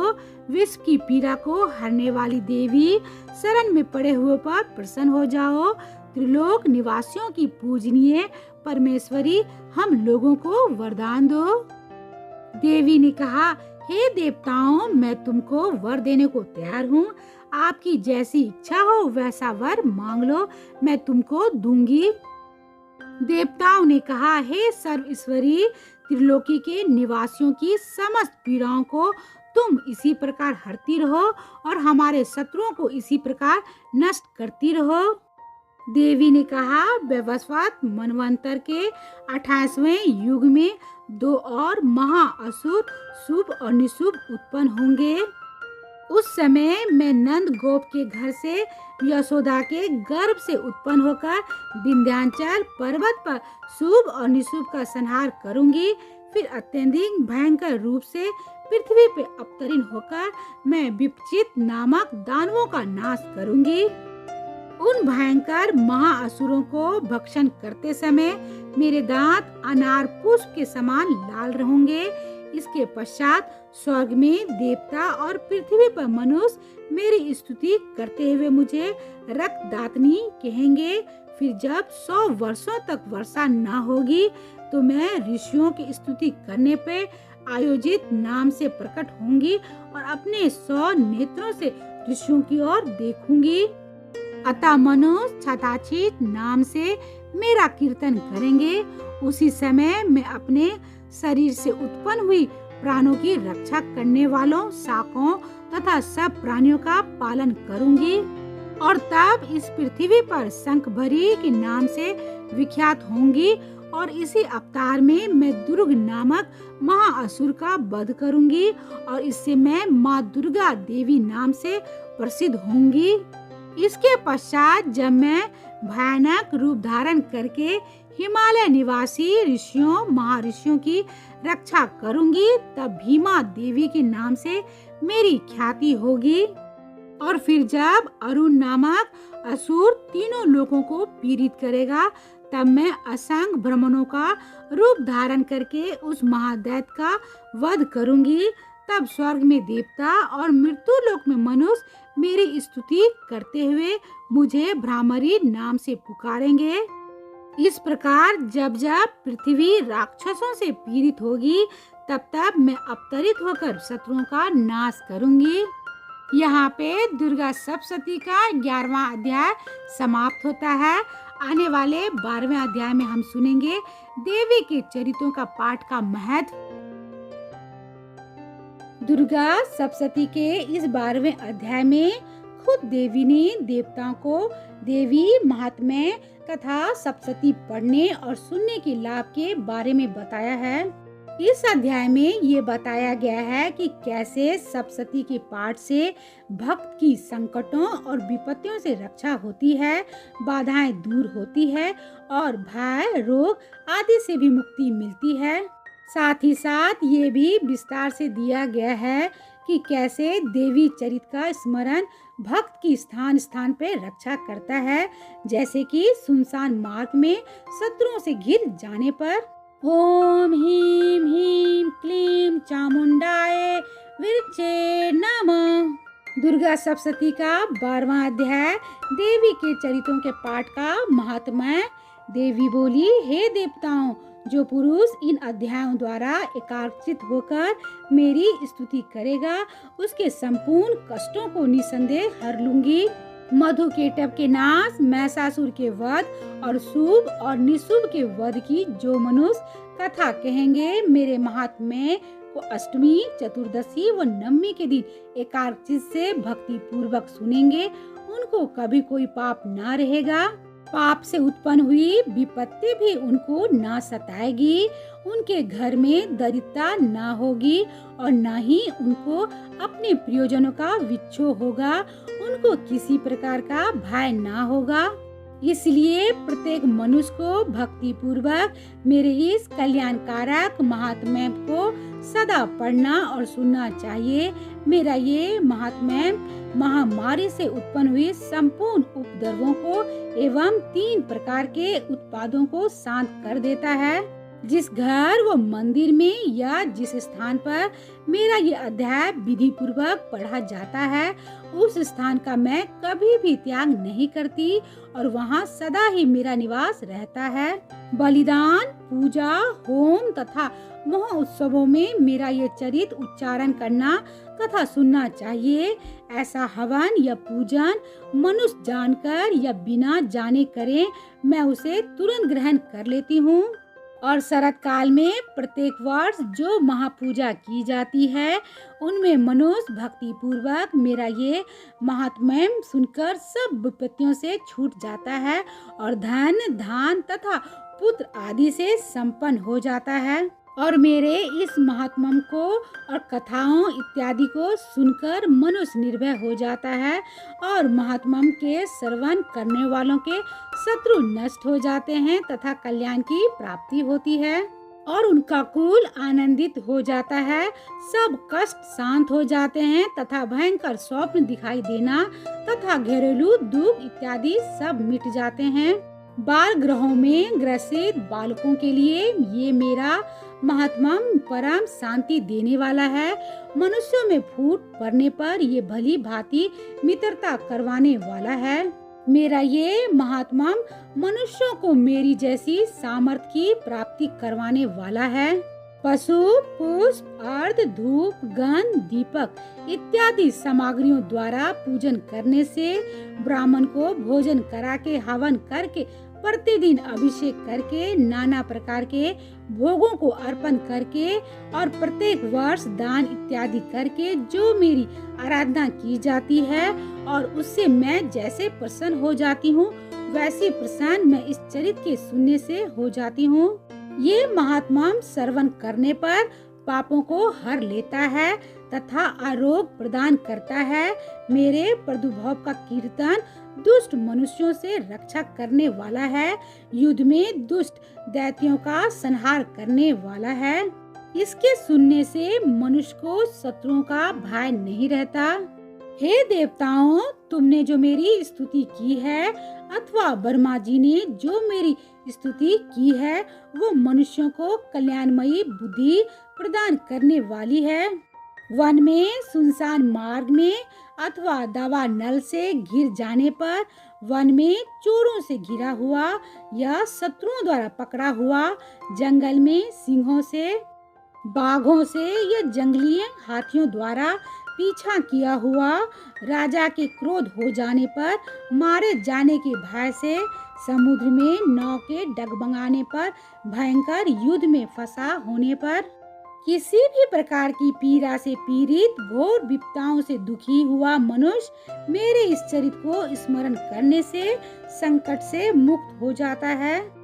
मेरे प्रभाव से सिंह, चोर या शत्रु इत्यादि दूर भाग जाते हैं और पास नहीं आते। महर्षि ने कहा, प्रचंड पराक्रम वाली भगवती चंडिका यूं कहने के पश्चात सब देवताओं के देखते ही देखते अर्थ ध्यान हो गई और संपूर्ण देवता अपने शत्रुओं के मारे जाने पर पहले की तरह यक्ष भाग का भोग करने लगे और उनको अपने अधिकार फिर से प्राप्त हो गए तथा युद्ध में देवताओं के शत्रुओं शुभ और निशुभ के देवी के हाथों मारे जाने पर बाकी बचे हुए राक्षस पाताल को चले गए। हे राजन, इस प्रकार भगवती अंबिका नित्य होते हुए भी बार बार प्रकट होकर इस जगत का पालन करती है, इसको मोहित करती है, जन्म देती है और प्रार्थना करने पर समृद्धि प्रदान करती है। हे राजन, भगवती ही महाप्रलय के समय महामारी का रूप धारण करती है और वही संपूर्ण ब्रह्मांड में व्याप्त है और वही भगवती समय समय पर महाकाली तथा महामारी का रूप बनाती है और स्वयं आजन्मा होते हुए भी सृष्टि के रूप में प्रकट होती है। वो सनातनी देवी प्राणियों का पालन करती है और वही मनुष्य के अभ्युदय के समय भी घर में लक्ष्मी का रूप बनाकर स्थित हो जाती है तथा अभाव के समय दरिद्रता बनकर विनाश का कारण बन जाती है। पुष्प, धूप और गंध आदि से पूजन करके उसकी स्तुति करने से वो धन एवं पुत्र देती है और धर्म में शुभ बुद्धि प्रदान करती है। यहाँ दुर्गा सप्तशती का 12वां अध्याय समाप्त होता है। अब हम 13वें अध्याय में सुनेंगे राजा सूरत और वैश्वो देवी का वरदान। दुर्गा सप्तशती का 13वां अध्याय राजा सूरत और वैश्वो देवी का वरदान। महर्षि मेधा ने कहा, हे राजन, इस प्रकार देवी के उत्तम महात्मा का वर्णन मैंने तुमको सुनाया। जगत को धारण करने वाली इस देवी का ऐसा ही प्रभाव है। वही देवी ज्ञान को देने वाली है और भगवान विष्णु की इस माया के प्रभाव से तुम और ये वैश्य तथा अन्य विवेकी जन मोहित होते हैं और भविष्य में मोहित होंगे। हे राजन, तुम इसी परमेश्वरी के शरण में जाओ। यही भगवती आराधना करने पर मनुष्य को भोग, स्वर्ग तथा मोक्ष प्रदान करती है। मार्कंडेय जी ने कहा, महर्षि मेधा की ये बात सुनकर राजा सूरत ने उन उग्र व्रत वाले ऋषि को प्रणाम किया और राज के छीन जाने के कारण उसके मन में अत्यधिक गलानी हुई और वो राजा तथा वैश्य तपस्या के लिए वन को चले गए और नदी के किनारे तट पर आसन लगाकर भगवती के दर्शनों के लिए तपस्या करने लगे। दोनों ने नदी के तट पर देवी की मूर्ति बनाई और पुष्प, धूप, दीप तथा हवन द्वारा उनका पूजन करने लगे। पहले उन्होंने आहार को कम कर दिया, फिर बिल्कुल निराहार रहकर भगवती में मन लगाकर एकाग्रचित पूर्वक उनकी आराधना करने लगे। वो दोनों अपने शरीर के रक्त से देवी को बलि देते हुए 3 वर्ष तक लगातार भगवती की आराधना करते रहे। 3 वर्ष के पश्चात जगत का पालन करने वाली चंडिका ने उनको प्रत्यक्ष दर्शन देके कहा। देवी बोली, हे राजन तथा अपने कुल को प्रसन्न करने वाले वैश्य, तुम जिस वर की इच्छा रखते हो वो मुझसे मांगो, वो वर मैं तुमको दूंगी क्योंकि मैं तुम पे अत्यधिक प्रसन्न हूँ। मार्कंडेय जी ने कहा, ये सुन राजा ने अगले जन्म में नष्ट न होने वाला अखंड राज और इस जन्म में बलपूर्वक अपने शत्रुओं को नष्ट करने के पश्चात अपना पुनः राज प्राप्त करने के लिए भगवती से वरदान मांगा। और वैश्य ने भी, जिसका चित्त संसार की ओर से विरक्त हो चुका था, भगवती से अपनी ममता तथा अहंकार रूप आसक्ति को नष्ट कर देने वाले ज्ञान को देने के लिए कहा। देवी ने कहा, हे राजन, तुम शीघ्र ही अपने शत्रुओं को मारकर पुनः अपना राज प्राप्त कर लोगे। तुम्हारा राज स्थिर रहने वाला होगा। फिर मृत्यु के पश्चात आप सूर्य देव के अंश से जन्म लेके स्वर्णिक मनु के नाम से इस पृथ्वी पर ख्याति को प्राप्त होगे। देवी ने फिर कहा, हे वैश्य कुल में श्रेष्ठ, आपने जो मुझसे वर मांगा है वो आपको देती हूँ। आपको मोक्ष को देने वाले ज्ञान की प्राप्ति होगी। मार्कंडेय जी कहते हैं कि इस प्रकार उन दोनों को मनोवांछित वर प्रदान करके तथा उनसे अपनी स्तुति सुनकर भगवती अर्थ ध्यान हो गई और इस प्रकार क्षत्रियों में श्रेष्ठ वो राजा सूरत भगवान सूर्य देव से जन्म लेके इस पृथ्वी का स्वर्णिक मनु के नाम से विख्यात हुआ। यहाँ दुर्गा सप्तशती का अंतिम यानी कि 13वां अध्याय समाप्त होता है। दुर्गा सप्तशती अध्यायों का पाठ पढ़ने व सुनने के बाद माता रानी से क्षमा याचना अवश्य कर लेनी चाहिए कि यदि हमसे किसी कारणवश किसी शब्द का सही उच्चारण ना हुआ हो या किसी वाक्य को सुनने में ध्यान ना रहा हो तो माता रानी हम सभी को क्षमा करें। हे माता रानी, दुर्गा सप्तशती के इस अध्याय को पढ़ने व सुनने में कोई त्रुटि हो गई हो तो आप हमें क्षमा करें। उम्मीद है कि आपको ये दुर्गा सप्तशती के पूरे अध्याय वाला वीडियो पसंद आया होगा। तो कमेंट बॉक्स में जय माता दी जरूर लिखिएगा और वीडियो को भी लाइक जरूर कीजिएगा।